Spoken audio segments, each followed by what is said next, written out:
ಯೋऽन्तಃ ಪ್ರವಿಶ್ಯ ಮಮ ವಾಚಮಿಮಾಂ ಪ್ರಸುಪ್ತಾಂ ಸಂಜೀವಯತ್ಯಖಿಲಶಕ್ತಿಧರಸ್ವಧಾಮ್ನಾ ಅನ್ಯಾಂಶ್ಚ ಹಸ್ತಚರಣಶ್ರವಣತ್ವಗಾದೀನ್ ಪ್ರಾಣಾನ್ ನಮೋ ಭಗವತೆ ಪುರುಷಾಯ ತುಭ್ಯಂ.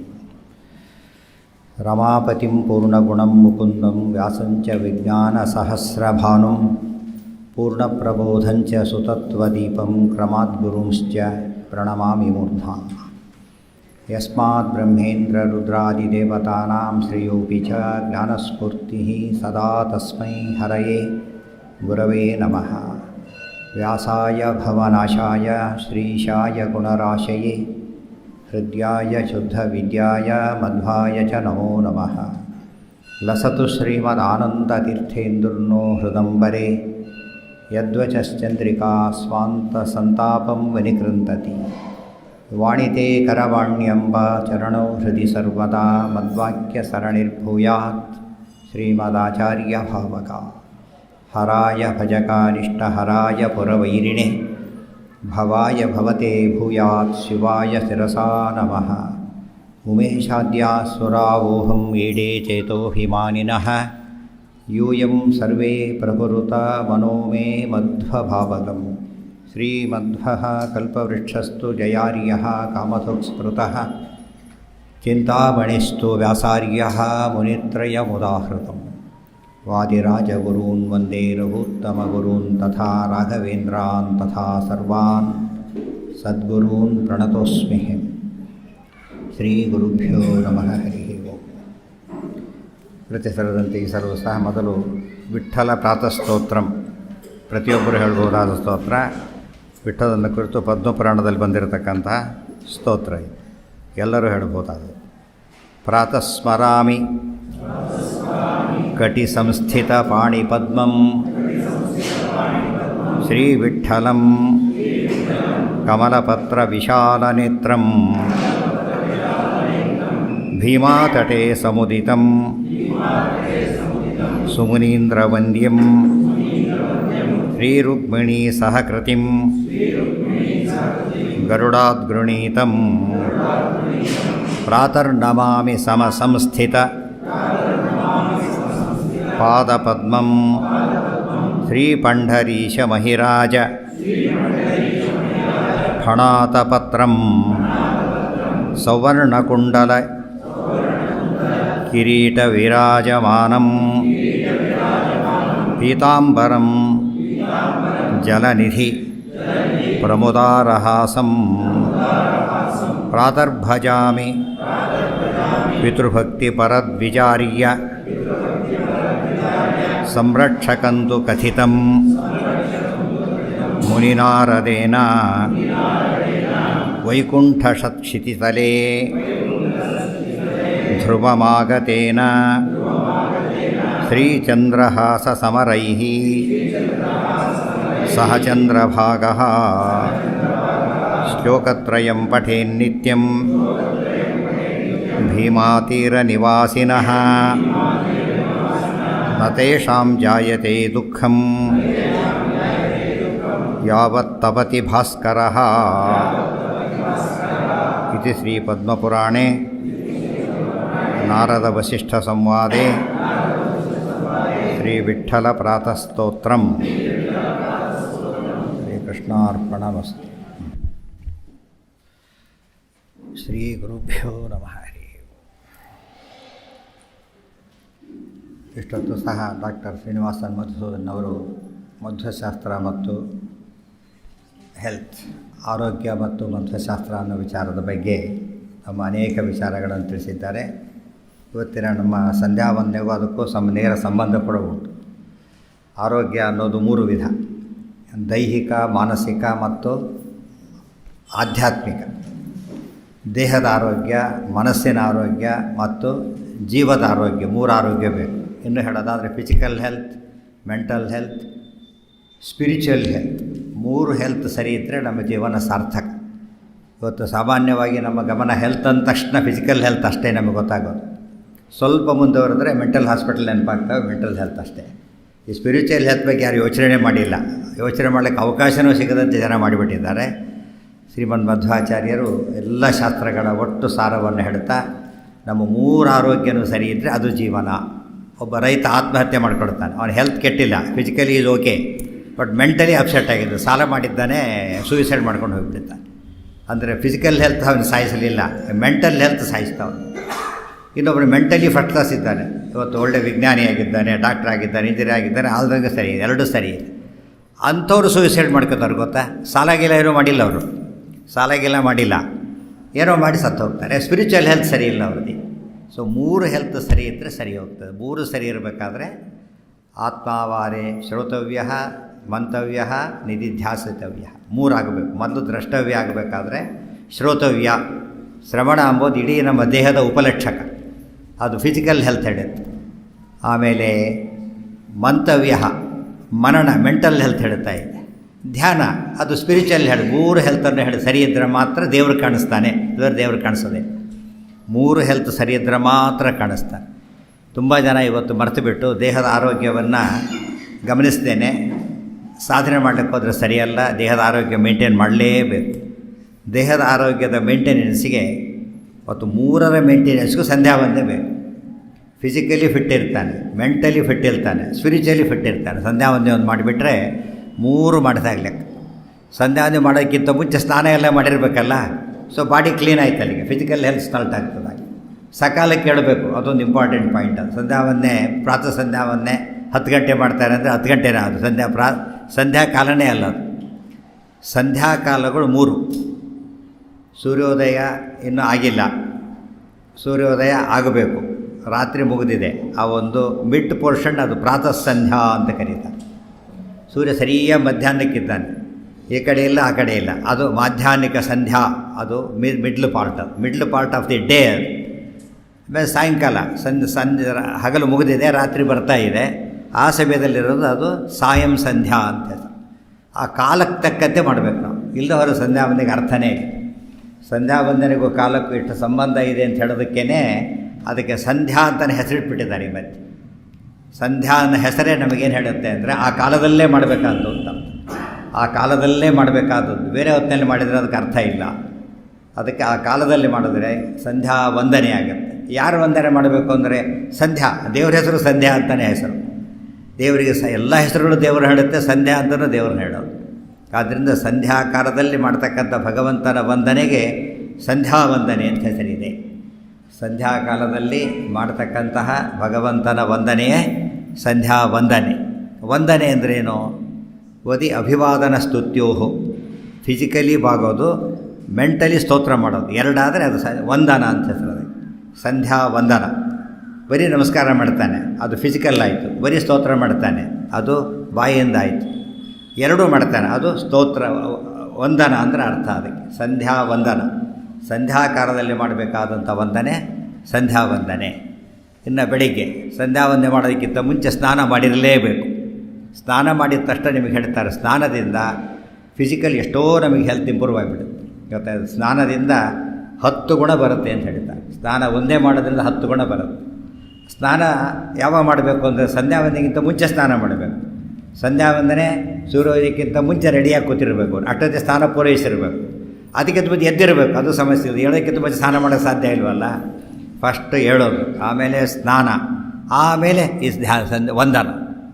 ಅದರಲ್ಲೇ ಹೆಲ್ತ್ ಅದು ಸರಿ ಹೋಗಿಬಿಡುತ್ತೆ. ಆಗಲೇ ಯಾರು ಆ ಪ್ರೋಸೆಸ್ಸೇ ಸರಿ ಮಾಡಿಬಿಡುತ್ತೆ. ಇದು ಮಿಲಿಟ್ರಿಯಲ್ಲಿ ಫಿಟ್ ಆಗ್ತಾನೆ, ಎಷ್ಟೋ ಅವ್ರಿಗೆ ಪೆರಾಟಿಸ್ ಎಲ್ಲ ಮಾಡ್ತಾರೆ, ಅದರಿಂದ ಫಿಸಿಕಲಿ ಒಳ್ಳೆ ಇದಾಗಿರ್ತಾವೆ ನಾವು. ಗೊತ್ತಾಯ್ತಾ? ಫಿಸಿಕಲಿ ಸ್ಟ್ರಾಂಗ್ ಇರಲಿಕ್ಕೆ ಮೆಂಟಲಿ ಏನಿಲ್ಲ, ಬರೀ ಫಿಸಿಕಲಿ ಎಕ್ಸಸೈಸ್ ಮಾಡಿ ಮಾಡಿ ಮಾಡಿ ಮಾಡಿ ಸ್ಟ್ರಾಂಗ್ ಆಗಿರ್ತಾರೆ. ಸಂಧ್ಯಾ ವಂದನೆ ಹಾಗೆ ನಮ್ಮನ್ನು ಮಾಡಿಸೋದ್ರಿಂದ ಒಂದು ಹೆಲ್ತ್ ಸರಿ ಹೋಯ್ತಾಗಲೇ. ಆಮೇಲೆ ಒಂದು ಮಂತ್ರಗಳಲ್ಲಿ ಹೇಳೋಕ್ಕೆ ಶುರು ಮಾಡ್ತಾರೆ. ಒಂದು ಫಿಸಿಕಲ್ ಸ್ನಾನ ಆಗಿರುತ್ತೆ, ಮೆಂಟಲ್ ಸ್ನಾನ ಎಲ್ಲ ಶುರುವಾಗಬೇಕು. ಸಂಧ್ಯಾಕಾಲದಲ್ಲಿ ಮಾಡ್ತಕ್ಕಂಥ ವಂದನೆಗೆ ಆಚಮನ, ಸಂಧ್ಯಾ ವಂದನೆ, ಇವೆಲ್ಲ ಅಂಗಗಳು, ಸಂಧ್ಯಾ ವಂದನೆ ಅಂಗಗಳು. ಮೊದಲು ಆಚಮನ, ಆಮೇಲೆ ಸಂಕಲ್ಪ, ಆಮೇಲೆ ಮಾರ್ಜನ, ಆಮೇಲೆ ಜಲಾಭಿಮಂತ್ರಣ, ಆಮೇಲೆ ಪುನರ್ಮಾರ್ಜನ, ಆಮೇಲೆ ಪಾಪಪುರುಷ ವಿಸರ್ಜನ, ನಮ್ಮ ದೇಹದಿಂದ ಅಘವರ್ಷಣ ಮಾಡಬೇಕು. ಇವೆಲ್ಲ ಅರ್ಘ್ಯಕ್ಕಿಂತ ಮುಂಚೆ ಇದೆ. ನೆಕ್ಸ್ಟ್ ಅರ್ಘ್ಯ ಆದ ತಕ್ಷಣ ಪುನಃ ಆಚಮನಾದಿಗಳನ್ನು ಮಾಡಿ ಒಂದು ಭೂತೋಚ್ಚಾಟನ ಅಂತ ಮಾಡಬೇಕು.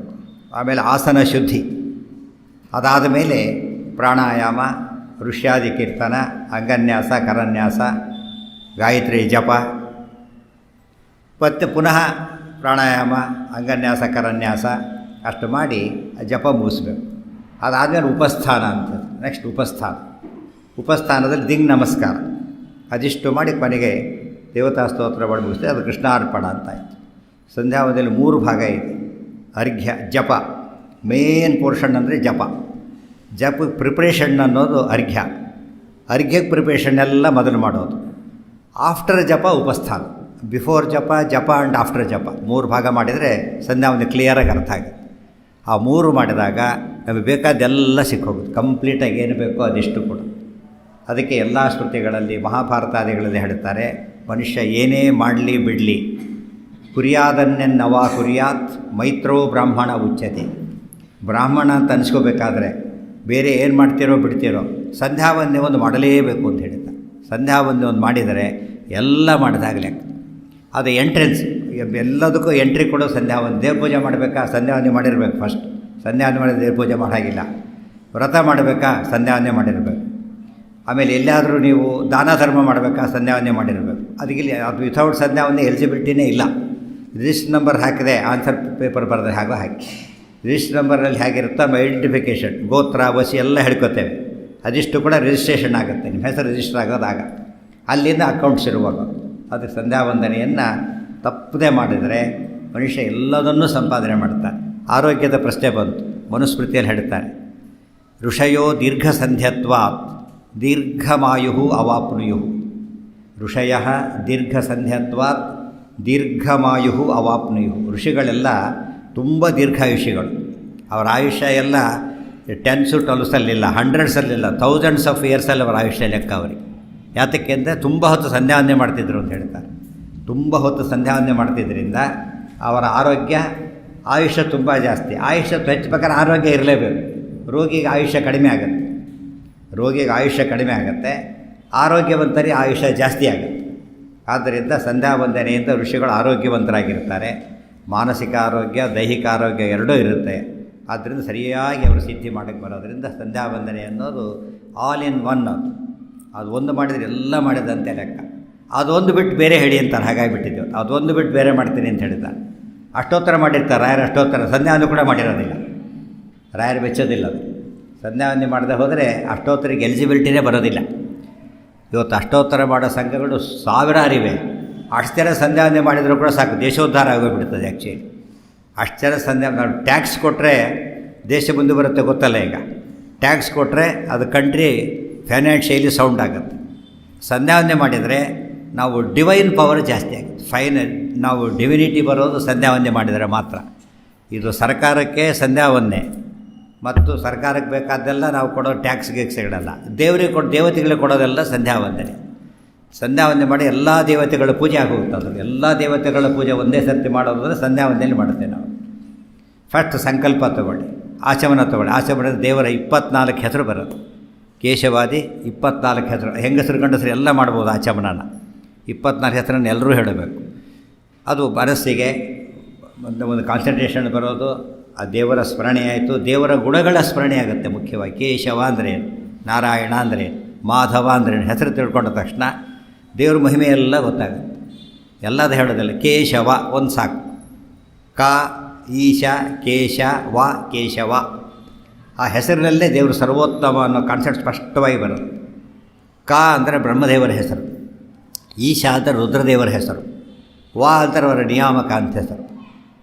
ಹಿರಣ್ಯಗರ್ಭ ಕಃ ಪ್ರೋಕ್ತಃ ಈಶಃ ಶಂಕರ ಏವಚ ಕೇಶ ಸೃಷ್ಟ್ಯಾದಿನ ತೌ ವರ್ತಯತಿ ಯತಸ್ತ್ವಂ ಕೇಶವೋ ಭವಾನ್. ಕಶ್ಚ ಈಶಶ್ಚ ಕೇಶವ್ ತೌ ವರ್ತಯತಿ ಇತಿ ಕೇಶವಃ. ಬ್ರಹ್ಮರುದ್ರಾದಿ ಪ್ರವರ್ತಕ ಅಂತ ಅದಕ್ಕೆ ಅರ್ಥ. ಬ್ರಹ್ಮರುದ್ರ ಪ್ರವರ್ತಕ ಆಗಬೇಕು, ಸರ್ವೋತ್ತಮ ಅಂತ ಅರ್ಥ. ಸೊ ದೇವರ ಸರ್ವೋತ್ತಮತ್ವ ತಿಳ್ಕೊಂಡೇ ನಾವು ಸಂಧ್ಯಾವಂದನೆ ಶುರು ಮಾಡೋದು. ಅಂದರೆ ಆಚಮನದ ಫಸ್ಟ್ ಕಾನ್ಸೆಪ್ಟೇ ಕೇಶವ ಅನ್ನೋ ಪದದಿಂದ ಶುರು. ಹರಿ ಸರ್ವೋತ್ತಮತ್ವೇ ಅದರ ಬೇರೆ ಆನಿಲ್ ನಾಲ್. ಬ್ರಹ್ಮರುದ್ರ ಪ್ರವರ್ತಕ ಅಂದರೆ ಸ್ವತಂತ್ರ ಅಂತ ಅರ್ಥ. ಬ್ರಹ್ಮದೇವರು ಭಾರಿ ದೊಡ್ಡವರು, ರುದ್ರದೇವರು ಭಾರಿ ದೊಡ್ಡವರು, ಆದರೆ ಸ್ವತಂತ್ರರಲ್ಲ. ಸ್ವತಂತ್ರ ಭಗವಂತ ಒಬ್ಬನೇ, ಶ್ರೀಹರಿ ಒಬ್ಬನೇ. ಅದಕ್ಕೆ ಕೇಶವ ಅಂತ ಶುರುವಾಯಿತು. ಆಮೇಲೆ 24 ಹೆಸರಾದ ಮೇಲೆ ಪ್ರಾಣಾಯಾಮದಲ್ಲಿ ಪ್ರಾಣ ಆಯಾಮ ಆಯಾಮ ಅಂದರೆ ನಿಯಂತ್ರಣ, ಪ್ರಾಣ ಅಂದರೆ ಶ್ವಾಸ, ಶ್ವಾಸ ನಿಯಂತ್ರಣ ಅಂತ ಅದಕ್ಕೆ. ಶ್ವಾಸವನ್ನು ನಿಯಂತ್ರಣ ಮಾಡೋದು. ನಿಯಂತ್ರಣ ಮಾಡೋದು ಅಂದರೆ ಏನು? ರೆಗ್ಯುಲರೈಸ್ ಮಾಡೋದು ಅಂತ. ವೈಟಲ್ ಫೋರ್ಸಸ್ ಓಡಿ ಬರ್ತೀನಿ, ಉಸು ಜೋರಾಗಿ ಬಿಟ್ಟಿರ್ತಾರೆ, ಮಾತಾಡೋಕ್ಕಾಗೋದಿಲ್ಲ, ಸ್ವಲ್ಪ ಸ್ಟೆಬಿಲೈಸ್ ಆಗಿ ಕೂಡ್ತಾರೆ, ಆಗ ಸ್ಟೆಬಿಲಿಟಿ ಬರುತ್ತೆ.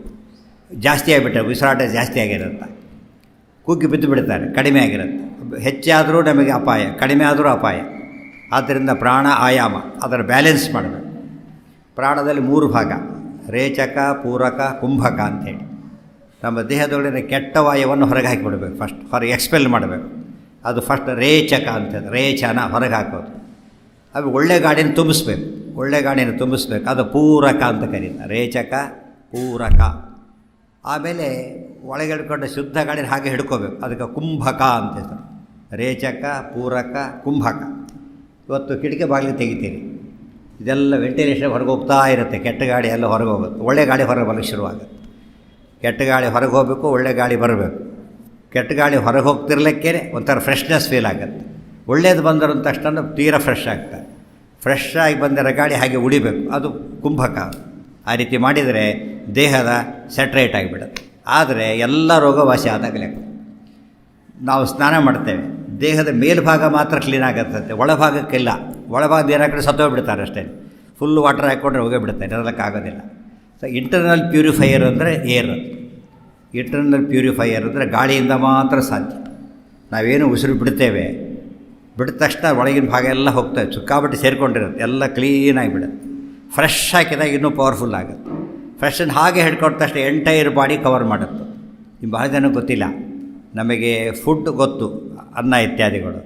ವಾಟರ್ ಕೂಡ ಫುಡ್ಡು ಅಷ್ಟು ಗೊತ್ತಿದೆ. ತುಂಬ ಬಾಯಾರಿಕೆ, ನೀರು ಕುಡಿದ್ರೆ ಚೈತನ್ಯ ಬರುತ್ತೆ. ಇನ್ನೊಂದು ಗೊತ್ತಿಲ್ಲ ನಮಗೆ, ಈ ಏರ್ ಒಳ್ಳೆ ಫುಡ್ಡು ಅಂತ ಹೇಳ್ತಾರೆ. ವಾಯುಭೋಜನ, ಅನ್ನ, ನೀರು, ಗಾಳಿ 3 ನಮಗೆ ದೇಹಕ್ಕೆ ಬೇಕು. ಸ್ವಲ್ಪ ಯೋಚನೆ ಮಾಡಿ. ಅನ್ನ ಇಲ್ಲದೆ ದಿವಸಗಟ್ಟಲೆ ಇರಬಹುದು. ಏಕಾಸಿನೇ ಬೆಸ್ಟ್ ಎಕ್ಸಾಂಪಲ್. ದಿವಸಗಟ್ಟಲೆ ಅನ್ನ ಇಲ್ಲದೆ ಇರಬಹುದು. ನೀರಿಲ್ಲದೇ 24 ತಾಸು ಯಾರೂ ನೀರು ಕುಡಿಯೋದಿಲ್ಲ ಪುಣ್ಯಕ್ಕೆ. ಮಧ್ಯೆ ಮಧ್ಯೆ ಬಾಟ್ಲಿ ಎತ್ತಿದ್ರು ಕೂಡ ಕಂಟಿನ್ಯೂಸ್ ಆಗಿ ಯಾರೂ ಕುಡಿಯೋದಿಲ್ಲ, ಸ್ವಲ್ಪ ಗ್ಯಾಪ್ ಕೊಟ್ಟಿರ್ತಾರೆ. ಆದರೆ ಉಸಿರಾಟ ಕಂಟಿನ್ಯೂಸ್ ಆಗಿರಬೇಕು, ಗೊತ್ತಾಯ್ತು, ನಾನ್ ಸ್ಟಾಪ್ ಆಗಿರಬೇಕು. ಅಂದರೆ ವಾಯು ಯಾವಾಗಲೂ ಬೇಕು ನಮಗೆ. ವಾಯು ಯಾವಾಗಲೂ ಬೇಕು ಅಂತ ಅರ್ಥ ಮಾಡಿಕೊಂಡ್ರೆ ಮೋಸ್ಟ್ ಇಂಪಾರ್ಟೆಂಟ್ ಫುಡ್ ವಾಯು. ಅದನ್ನು ಫುಡ್ ಅಂತ ತಿಳ್ಕೊಂಡೇ ಇಲ್ಲ. ಭಾಳ ಆಶ್ಚರ್ಯ ಅಂತ ಕೇಳಿದ್ದಾರೆ. ನಿಜ. ಅದಕ್ಕೇನೆ ಏಕಾದಶಿ ವ್ರತದಲ್ಲಿ ಏನಿರುತ್ತೆ ಗೊತ್ತಾ ನಿಮಗೆ? ಅನ್ನ ಇಲ್ಲ, ನೀರಿಲ್ಲ, ವಾಯು ಇದೆ. ರಿಯಲ್ ಫುಡ್ ನಿಮಗೆ ಮ್ಯಾಕ್ಸಿಮಮ್ ಬಿದ್ದ ಸಿಗೋದಂದರೆ ಏಕಾದಶಿ ದಿವಸ. ಅದಕ್ಕೆ ಏಕಾದಶಿ ಫ್ರೆಶ್ನೆಸ್ ಕ್ರಿಯೇಟ್ ಮಾಡುತ್ತೆ, ಬಾಡಿಯಲ್ಲಿ ಫ್ರೆಶ್ನೆಸ್ ಕ್ರಿಯೇಟ್ ಮಾಡೋದಕ್ಕೆ ಏಕಾದಶಿ ಒಳ್ಳೆ ವ್ರತ.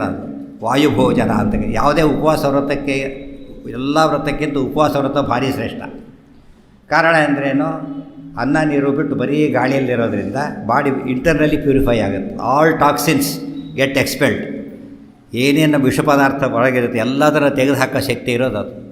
ಯಾವ ಔಷಧಿ ತೊಗೊಂಡು ಇನ್ನು ಸ್ವಲ್ಪ ಆ್ಯಡ್ ಮಾಡ್ತೀರಿ ನೀವು ಸ್ವಲ್ಪ. ಆದರೆ ಉಪವಾಸದಲ್ಲಿ ಯಾವ ಔಷಧಿ ಒಳಗೆ ತೊಗೊಳ್ಳೋದೇ ಇಲ್ಲ, ಹೊರಗಿನಿಂದನೇ ಅದು ಎಕ್ಸ್ಪೆಲ್ ಮಾಡ್ತಾ ಹೋಗೋದ್ರಿಂದ ಕ್ಲೀನ್ ಆಗಿಬಿಡುತ್ತೆ.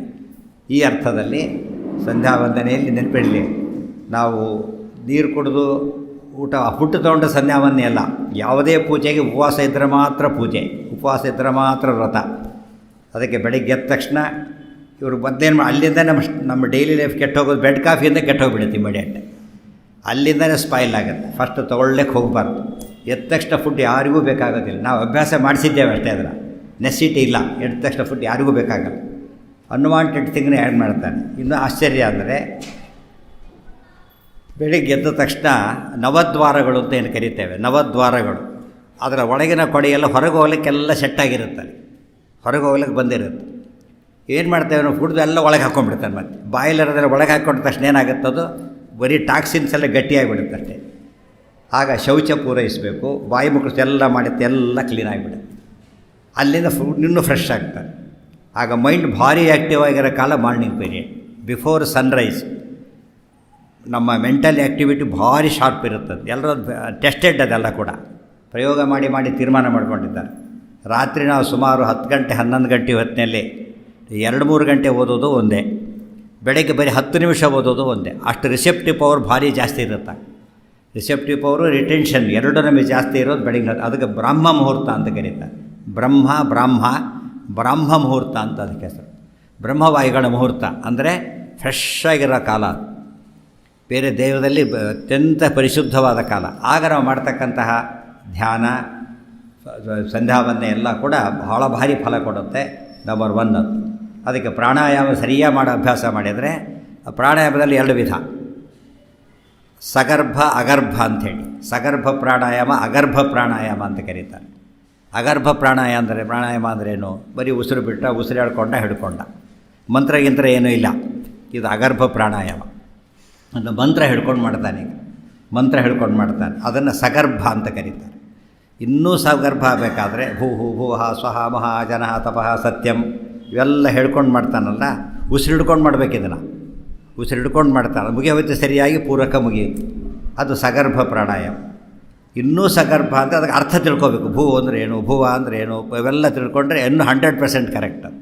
ಆಗ ಬಾಡಿ ಟೋಟಲ್ ಕಾನ್ಸಂಟ್ರೇಷನ್. ಆಗ ನಮ್ಮ ನಾಡಿ ಶುದ್ಧಿ ಎಲ್ಲ ಆಗಲಿ ಶುರುವಾಗುತ್ತೆ. ಈ ರೇಚಕ ಪೂರಕ ಕುಂಭದಲ್ಲಿ 3 ಕನೆಕ್ಟ್ ಆಗಿದೆ.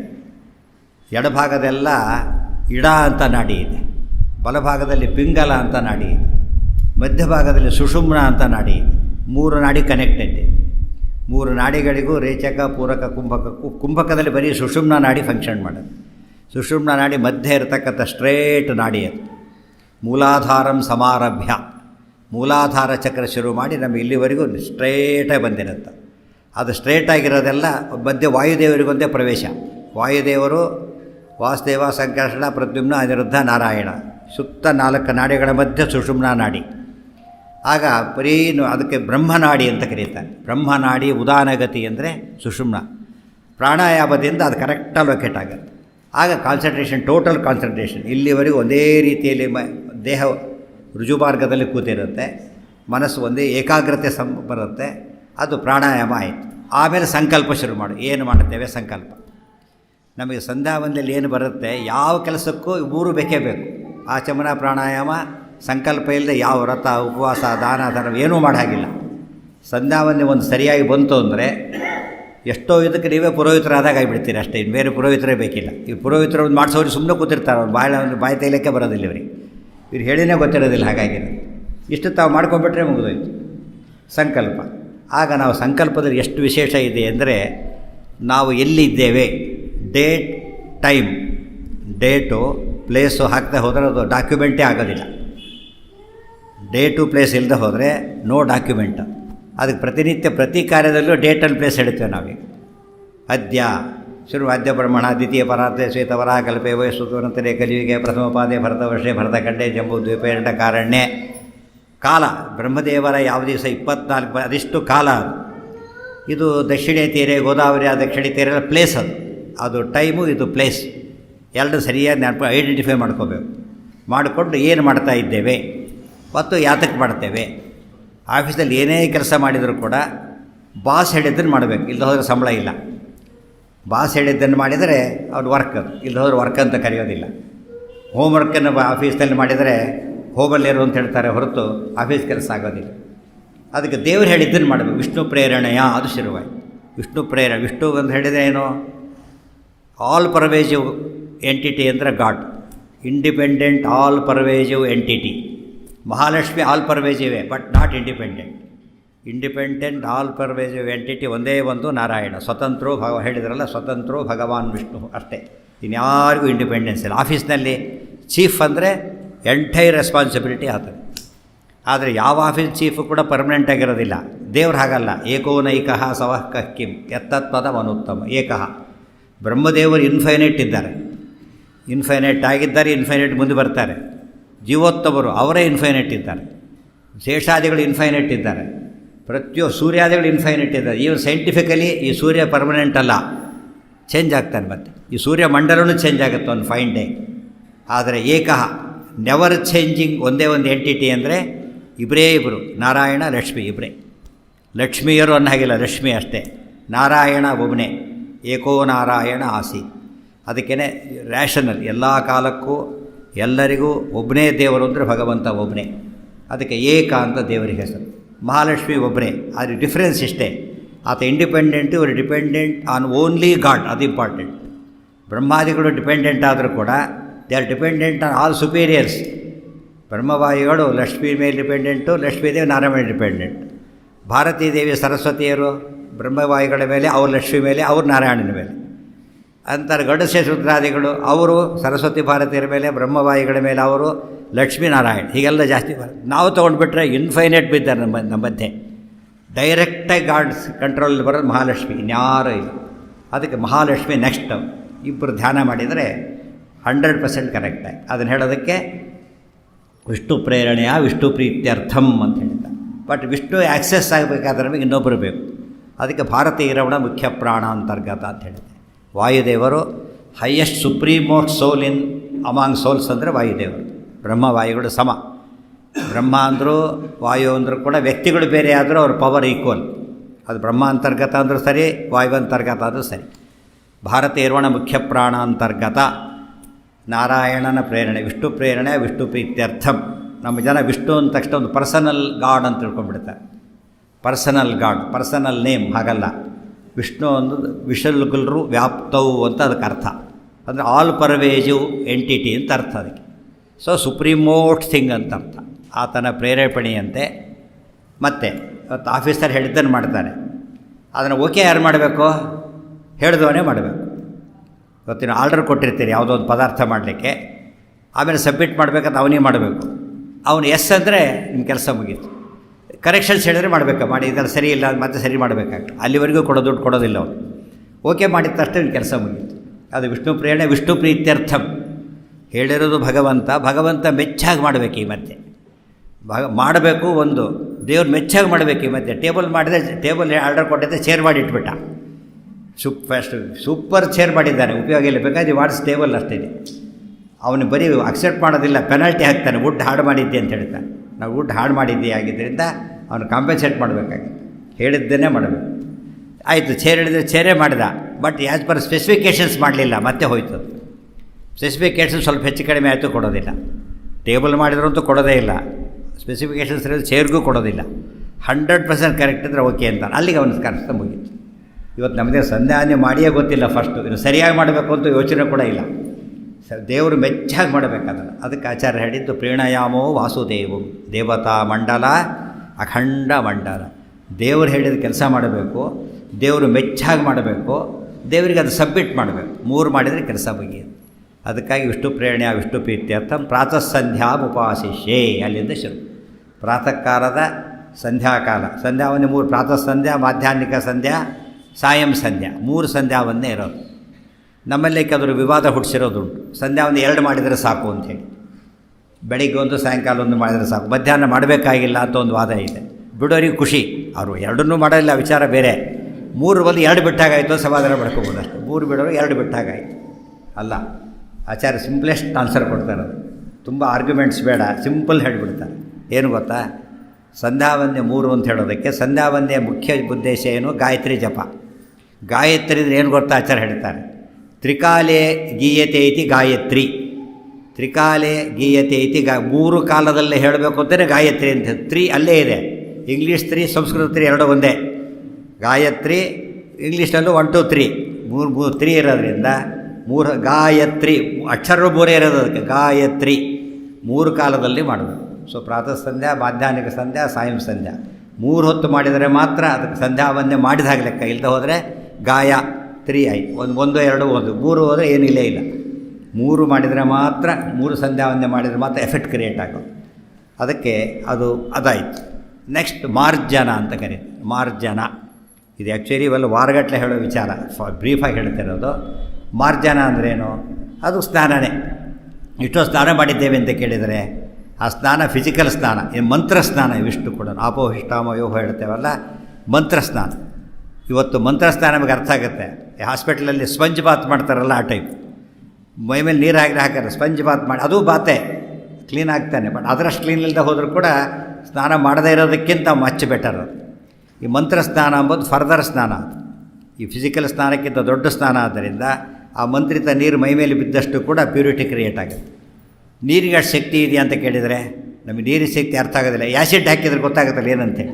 ಒಂದು ಹನಿ ಬಿದ್ದರೂ ಕೂಡ ಒದ್ರಾಡ್ತಿರ್ತಾರೆ, ಸುಳ್ಳಕ್ಕೆ ಶುರುವಾಗುತ್ತಾಗಲೇ. ಇದು ಮಂತ್ರ ನೆನಪಿರಬೇಕು. ಮಂತ್ರಿಸಿದ ತಕ್ಷಣ ಅದಕ್ಕೆ ಕ್ವಾಲಿಟಿ ಬೇರೆ ಆಗಿಬಿಡುತ್ತೆ. ಮಂತ್ರಿಸಿದ ತಕ್ಷಣ ಕ್ವಾಲಿಟಿ ಬೇರೆ. ಇವತ್ತು ಬರೀ ಪೇಪರ್ ಅಷ್ಟೇ ಬರೋ ಸೈನ್ ಮಾಡ್ತಾನೆ, ಡಾಕ್ಯುಮೆಂಟ್ ಆಗಿಬಿಡುತ್ತೆ ಇಮಿಡಿಯೇಟಾಗಿ. ಅಕ್ಷರಗಳನ್ನು ಸೈನ್ ಮಾಡ್ದ ಅಂದರೆ ದೊಡ್ಡ ಡಾಕ್ಯುಮೆಂಟ್. ಸರ್ ಮಂತ್ರ ಆ ಮಂತ್ರದಿಂದ ಎಲ್ಲ ಸಿದ್ಧಿಯಾಗುತ್ತೆ. ಆಚಾರ್ಯರು ಹೇಳೋದೆಲ್ಲ ಸೂಪರ್ ಸೈನ್ಸ್ ಅದು. ನಮ್ಮ ಸೈನ್ಸಿಗೆ ನೀರೊಳಗೆ ಏನು ಗೊತ್ತಿದೆ? H2O2 ಇದೆ, ಅಷ್ಟು ಗೊತ್ತಾಗಿದೆ ಅಷ್ಟೇ, ಬರೀ ಅಷ್ಟು ಗೊತ್ತಿದೆ. ಆದರೆ ಆಚಾರ್ಯ ಹೇಳ್ತಾರೆ 10 ದೇವತೆಗಳಿದ್ದಾರೆ ನೀರಲ್ಲಿ, 10 ದೇವತೆಗಳಿದ್ದಾರೆ. ನೀರಿನ ಶಕ್ತಿ ಅದು. ಆದ್ದರಿಂದ ನೀರಿಗೆ ಎಷ್ಟು ಪ್ಯೂರಿಫೈ ಮಾಡೋ ಶಕ್ತಿ ಇದೆ ಅಂದರೆ ಬರೀ H2O2. ಆಶ್ಚರ್ಯ, ನಿಮಗೆ ಬಹಳ ಆಶ್ಚರ್ಯ ಆಗುತ್ತೆ. ಸೈನ್ಸ್ಗೂ ಶಾಸ್ತ್ರಕ್ಕೂ ನೋಡಿದರೆ ನೀರಿನಲ್ಲಿ ವಾಯು ಇದೆ, ಆಕ್ಸಿಜನ್ ಇದೆ, ಸೈನ್ಸ್ ಹೇಳಿಬಿಟ್ಟಿದೆ. ಶಾಸ್ತ್ರ ಹೇಳ್ತದೆ ವಾಯುದೇವರಿದ್ದಾರೆ, ಕರೆಕ್ಟ್ ಆಯ್ತದು. ಆಕ್ಸಿಜನ್, ನಿಜವಾದ ಆಕ್ಸಿಜನ್ ವಾಯುದೇವರೇನೆ. ಆದರೆ ಸೈನ್ಸ್ ಕರೆಕ್ಟ್ ಒಪ್ಕೊಂಡಿದೆ, ಶಾಸ್ತ್ರ ಹೇಳಿದ್ದನ್ನು ಸೈನ್ಸ್ ಹ್ಯಾಸ್ ಪ್ರೂವ್ಡ್ ಇಟ್. ಅರ್ಥ ಆಯ್ತಾ? ನೀರಿನಲ್ಲಿ ಗಾಳಿ ಇರೋದಕ್ಕೇ ನೀರಲ್ಲಿರೋ ಪ್ರಾಣಿ ಬದುಕ್ತಿರೋದು, ಸತ್ತೋಗ್ತಿದ್ದು ನೀರಿನ ಪ್ರಾಣಿಗಳೆಲ್ಲ. ನೀರಲ್ಲಿ ಆಕ್ಸಿಜನ್ ಇರೋದಕ್ಕೇ ಜಲಚರ ಬದುಕಿರೋದು. ನಮಗೆ ಆಕ್ಸಿಜನ್ ಇಲ್ಲಿಂದ ಸಿಗುತ್ತೆ, ಅವ್ರಿಗೆ ಅಲ್ಲಿಂದ ಆಕ್ಸಿಜನ್ ಸಿಗುತ್ತೆ. ಅಂದಮೇಲೆ ನೀರಿನಲ್ಲಿ ಗಾಳಿ ಇದೆ. ನೀರಿನಲ್ಲಿ ಇದೆಲ್ಲ ಆಚಾರ್ಯ ಹೇಳಿದಾಗ ನಮಗೆ ಆಶ್ಚರ್ಯ ಆಗೋದು. ಐತರೇಯ ಉಪನಿಷತ್ತಿನಲ್ಲಿ ನೀರಿನ ಬಗ್ಗೆ ತುಂಬ ಮಹತ್ವ ಕೊಟ್ಟು ಹೇಳ್ತಾರೆ. ಅಪಯೇವ ಸಸರ್ಜಾದವು. ಫಸ್ಟ್ ಕ್ರಿಯೇಷನ್ ಆಫ್ ಗಾಡ್ ಅಂದರೆ water. First creation of god water. ಇವತ್ತು ಹಾಗೇನೆ ಯಾವುದಾದ್ರೂ ಒಂದು ಹೊಸ ಗ್ರಹ ಸಿಕ್ಕಾಗ ಅಲ್ಲಿ ಲೈಫ್ ಇದೆಯೋ ಇಲ್ಲೋ ಅಂತ ನಾವು ಟೆಸ್ಟ್ ಮಾಡ್ಲಿಕ್ಕೆ ಹೊರಟ್ರೆ ಫಸ್ಟ್ ವಾಟರ್ ನೋಡ್ತಾರೆ. ವಾಟರ್ ಇದ್ದರೆ ಲೈಫ್ ಇರೋ ಚಾನ್ಸಸ್ ಇದೆ, ವಾಟರ್ ಇಲ್ಲಾಂದರೆ ನೋ ಲೈಫ್ ಅಂತ ಅರ್ಥ. ಅದಕ್ಕೆ ವಾಟರ್ಗೆ ಲೈಫ್ ಅಂತಲೇ ಹೆಸರು. ಜೀವನಂ ಭುವನಂ ವನಂ ಕೋಶದಲ್ಲಿ water it self is called life ಅಂತ ಹೆಸರು. ಹೀಗಾಗಿ ನೀರಿಗೆ ತುಂಬ ಮಹತ್ವ ಇದೆ. ಅದನ್ನು ಮೈ ಮೇಲೆ ಮಂತ್ರಿಸಿ ಹಾಕ್ಕೊಳ್ಳೋದು, ಅದೇ ಮಾರ್ಜನ. ಆಮೇಲೆ ಜಲಾಭಿಮಂತ್ರಣ ಅಂತಿದೆ. ಜಲಾಭಿಮಂತ್ರಣ, ಸೂರ್ಯಶ್ಚ ಮಾಮನ್ಯಶ್ಚ ಇತ್ಯಾದಿ ದೇವತೆಗಳ ಹೆಸರನ್ನು ಹೇಳಿಬಿಟ್ಟು ಮಂತ್ರದಿಂದ ಕೈಲಿ ಇಟ್ಕೋಬೇಕಲ್ಲ. ಈ ಮಂತ್ರ ಹೇಳಬೇಕು. ಸ್ವಲ್ಪ ಇಟ್ಕೊಂಡು ಹೇಳಿ, ಅದನ್ನು ಅಭ್ಯಾಸ ಮಾಡಿ ನೋಡ್ಕೊಳ್ಳಿ, ಗೊತ್ತಾಗುತ್ತೆ. ಆ ಮಂತ್ರ ಮುಗಿಯೋ ಹೊತ್ತಿಗೆ ನೀರು ಬಿಸಿಯಾಗಿರುತ್ತಾಗಲೇ ಸ್ವಲ್ಪ ಕೈಲಿ ಇಟ್ಕೊಂಡು ನೋಡಿ, ನೀರು ಬಿಸಿಯಾಗಿರುತ್ತಾಗಲಿ. ನೀರು ಬಿಸಿ ಆಗೋದು ಗೊತ್ತಾಗೋದಿಲ್ಲ. ಈ ಕೊಬ್ಬರಿ ಎಣ್ಣೆ ಕೈಯಲ್ಲಿ ಹಾಕೋದು ಸ್ವಲ್ಪ ಹೊತ್ತಿಗೆ ಕರಗಿಬಿಡುತ್ತೆ. ಸಿಕ್ಕಾಬಟ್ಟೆ ಹೀಟ್ ಇರುತ್ತೆ, ಒಂಥರ ಹೀಟ್ ಇದೆ ಇಲ್ಲಿ, ನೀರು ಬಿಸಿಯಾಗಿಬಿಡುತ್ತೆ. ಮಂತ್ರದಿಂದ ಹೀಟ್ ಆಗುತ್ತೆ. ಅದನ್ನು ಪ್ರಾಶನ ಮಾಡಿದರೆ ನಾವು ಮಾಡಿರ್ತಕ್ಕಂಥ ಎಷ್ಟೋ ಅನ್ನೋಯಿಂಗ್ಲಿ ಮಾಡಿದ ಪಾಪಗಳೆಲ್ಲ ಹೋಗಿಬಿಡುತ್ತೆ. ಅನ್ನೋಯಿಂಗ್ಲಿ ಮಾಡಿದ ಪಾಪಗಳೆಲ್ಲ ಹೊರಟೋಗುತ್ತೆ. ತಂದ ಪ್ಯೂರಿಫೈಯರ್. ಅರ್ಥ ಆಯ್ತಾ? ಈಗ ಒಂದು ಸ್ನಾನದಿಂದ ಪ್ಯೂರಿಫೈ ಆಯಿತು, ಮಾರ್ಜನದಿಂದ ಪ್ಯೂರಿಫೈ ಆಯಿತು, ಮಂತ್ರದಿಂದ ಆಯಿತು, ಈ ಜಲಪ್ರಾಶನದಿಂದ ಪ್ಯೂರಿಫೈ ಆಗ್ತಾ. ಅದೇನು ಲೋಟದಲ್ಲಿ ಕುಡಿ ಹಾಗಿಲ್ಲ, ಇಷ್ಟೇ ಕೈಯಲ್ಲಿ ಎಷ್ಟು ಮುಡಿದು ಇಷ್ಟರಲ್ಲಿ ನೀರು ತೊಗೊಳ್ಳೋದು. ಅದು ಇಲ್ಲಿವರೆಗೂ ಹೋಗೋದಿಲ್ಲ, ಇಷ್ಟಕ್ಕೆ ಎಂಟೈರ್ ಬಾಡಿ ಮತ್ತೆ ಪ್ಯೂರಿಫೈ ಮಾಡೋದು. ಅದಾದಮೇಲೆ ಪುನರ್ಮಾರ್ಜನ ಅಂತ ಮತ್ತೆ ಅದು ಪುನರ್ಮಾರ್ಜನ. ಮತ್ತೆ ಇನ್ನೊಮ್ಮೆ ಸ್ನಾನ. ಎಷ್ಟು ಸರ್ತಿ ಮಾಡಿದರೂ ಕೂಡ ಶುದ್ಧಿಗೆ ಪರಮಾವಧಿ ಮಹತ್ವ ಕೊಡಬೇಕು. ನಮ್ಮಲ್ಲಿ ಏನಾಗಿದೆ ಗೊತ್ತಾ? ಶುದ್ಧಿ ಅಂದರೆ ICU ಒಳಗಿದ್ದ ಮಾತ್ರ ಒಳಗೆ ಯಾರನ್ನೂ ಬಿಡೋದಿಲ್ಲ, ಆ ಸ್ಥಿತಿ ಆಗಿಬಿಟ್ರೆ. ICU ಒಳಗೆ ಹೋದರೆ ರೋಗಿಗೆ ಇವರಿಂದ ಇನ್ಫೆಕ್ಷನ್ ಆಗುತ್ತೆ, ಅವ್ರೇನು ತಿನಿಸಿ ಏನು ಹೋಗಿಬಿಟ್ರೆ ಅಷ್ಟಕ್ಕೆ ಇನ್ಫೆಕ್ಷನ್ ಆಗುತ್ತೆ. ಎಷ್ಟಿದೆ ನಮಗೆ ಆಗ ಅರ್ಥ ಆಗುತ್ತೆ. ರೋಗ ಬಂದಾಗ ಅವನ ಹತ್ರ ಇನ್ಫೆಕ್ಷನ್ ಆಗುತ್ತಲ್ಲ, ಸರಿಯಾಗಿ ಮೇಂಟೈನ್ ಮಾಡಿದರೆ ಇನ್ಫೆಕ್ಷನ್ ಯಾವಾಗಲೂ ಆಗೋದೇ ಇಲ್ಲ.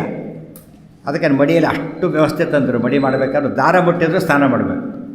ಮೈಲಿಗೆ ಪದಾರ್ಥ ಅಲ್ಲ, ಮೈಲಿಗೆ ವಸ್ತು ಅಲ್ಲ, ಮೈಲಿಗೆ ದಾರ ಬಿಟ್ಟಿದ್ದರೂ ನಮಗೆ ಸ್ನಾನ ಮಾಡೋಷ್ಟರ ಮಟ್ಟಿಗೆ ಮಡಿ ಕಾನ್ಸೆಪ್ಟ್ ಬಂದಿದೆ.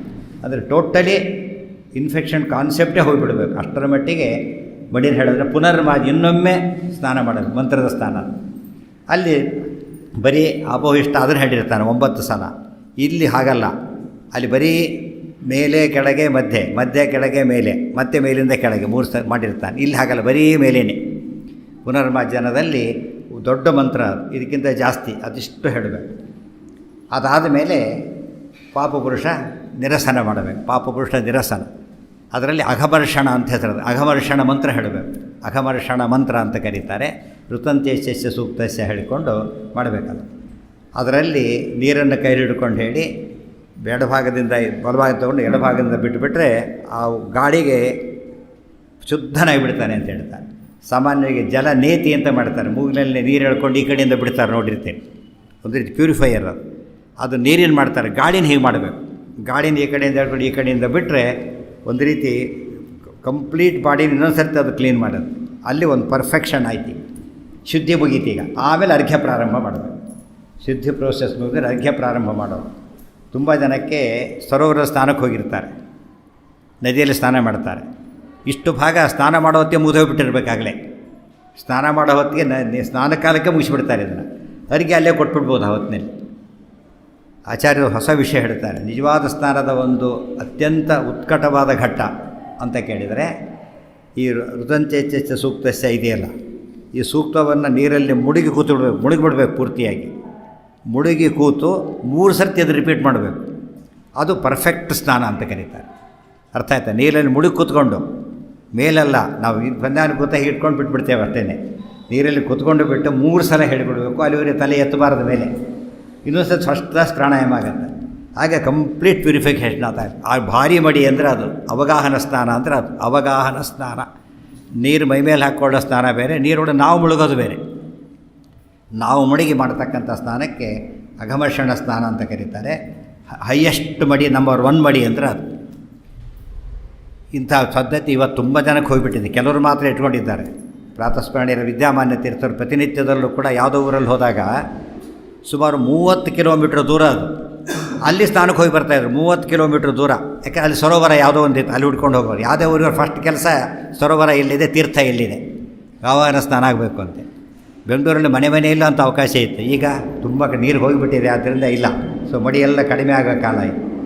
ಯಾವುದೇ ನದಿಗೆ ಹೋದಾಗ, ತೀರ್ಥಕ್ಕೆ ಹೋದಾಗ ಈ ರೀತಿ ಸ್ನಾನ ಮಾಡೋ ಕ್ರಮ ಹೇಳ್ಕೊಟ್ಟಿದ್ದು ಮಧ್ವಾಚಾರ್ಯ ಒಬ್ಬರೇ ಒಬ್ಬರು, ಇನ್ಯಾರೂ ಇದನ್ನು ಬರೆದಿಲ್ಲ. ಅದು ನಿಜವಾದ ಸ್ನಾನ. ಅಲ್ಲಿಂದ ಮುಂದೆ ಅರ್ಘ್ಯ ಕೊಡಬೇಕಾಗುತ್ತೆ. ನೀರಲ್ಲಿ ನಿಂತ್ಕೊಂಡ್ಬಿಟ್ಟೆ ಅರ್ಘ್ಯ ಕೊಡಬೇಕು. ಬೆಳಗಿನ ಅರ್ಘ್ಯನ ನಿಂತ್ಕೊಂಡೇ ಕೊಡಬೇಕು. ಮಧ್ಯಾಹ್ನದ ಸಾಯಂಕಾಲದನ್ನ ಕೂತ್ಕೊಂಡು ಕೊಡಬಹುದು. ಸಾಯಂಕಾಲದ ಕೂತ್ಕೊಂಡೇ ಕೊಡಬೇಕು, ನಿಂತ್ಕೊಂಡಲ್ಲ. ಬೆಳಗಿನ ಮಾತ್ರ ನಿಂತ್ಕೊಂಡೇ ಅರ್ಘ್ಯ ಕೊಡಬೇಕು. ಆ ರೀತಿ 3 ಸಲ ಗಾಯತ್ರಿ ಮಂತ್ರದಿಂದ ಅಭಿಮಂತ್ರಿಸಿಬಿಟ್ಟು ನೀರನ್ನು ಹಾಕಿ, ಅದು ನೀರು ಕುಡಿಯೋ ನೀರಲ್ಲ, ಅದು ಪೂಜೆಯ ನೀರು ಅಷ್ಟೇ. ಆದ್ದರಿಂದ 3 ಸರ್ತಿ ಕೊಟ್ಟು ಅದೇ ಸೂರ್ಯಾರ್ಘ್ಯ ಆಯಿತು.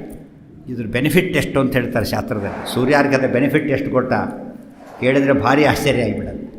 ನಮ್ಮ ಜೀವನದಲ್ಲಿ ನಮಗೆ ಆಹಾರ ಬೇಕೀಗ, ಅನ್ನ ಬೇಕು. ಅನ್ನಕ್ಕೆ ಬೆಳೆ ಬೇಕು. ಬೆಳೆ ಬರಬೇಕಾದ್ರೆ ಮಳೆ ಬರಬೇಕು. ಮಳೆ ಬರಬೇಕಾದ್ರೆ ಆ ಮೋಡಗಳು ಬರಬೇಕು. ಮೋಡಗಳಾಗಬೇಕಾದ್ರೆ ಅದು ಸೂರ್ಯನ ಕಿರಣಗಳಿಂದ ನೀರೆಲ್ಲ ಆವಿಯಾಗಿ ಮೇಲೆ ಹೋಗುತ್ತೆ. ಅದೆಲ್ಲ ಇರುತ್ತೆ. ನಾವು ಮಿಷನ್ ಹಾಕೋರಿಗೆ ಗೊತ್ತಿರ್ತದೆ. ಈಗ ಟ್ಯಾಂಕಿಗೆ ನೀರು ಲೋಡ್ ಮಾಡಬೇಕು, ಆಮೇಲೆ ಬಿಡಬೇಕು. ಉತ್ತರಾಯಣ ಪೂರ್ತಿ ಮೇಲೆ ಹೋಗ್ತಾ ಇರುತ್ತೆ ನೀರು. ಬಿಸಿಲುಗಾಲ ಆಗ ಎಲ್ಲ ನೀರು ಸ್ಟಾಕ್ ಮಾಡ್ತಾನೆ ಸೂರ್ಯ. ಅದು ಬಿಸಿಗೆ, ಅದು ಸೂರ್ಯ ಮಿಷನ್, ಅದು ಪೂರ್ತಿ ನೀರು ಎಳ್ಕೊಂಡ್ಬಿಡ್ತಾನೆ. ಈ ದಕ್ಷಿಣಾಯನ ಮಳೆಗಾಲ ನೀರು ಬಿಡ್ಲಿಕ್ಕೆ ಶುರು ಮಾಡ್ತಾನೆ. ಸೊ ಅದು ನೀರು ಮೇಲಕ್ಕೆ ಹಾಕೋದು, ಇದು ಬಿಡೋದು. ಇದು ಡೆಲಿವರಿ ಪೋರ್ಷನ್. ಪೂರ್ತಿ ದಕ್ಷಿಣಾಯನ ಪೂರ್ತಿ ಡೆಲಿವರಿ ಅದು. ಅಲ್ಲಿ ಪೂರ್ತಿ ಪಿನ್ ಮಾಡಿರ್ತಾನೆ, ಸ್ಟೋರ್ ಮಾಡಿ ಬಿಟ್ಬಿಡ್ತಾನೆ ನೀರನ್ನು.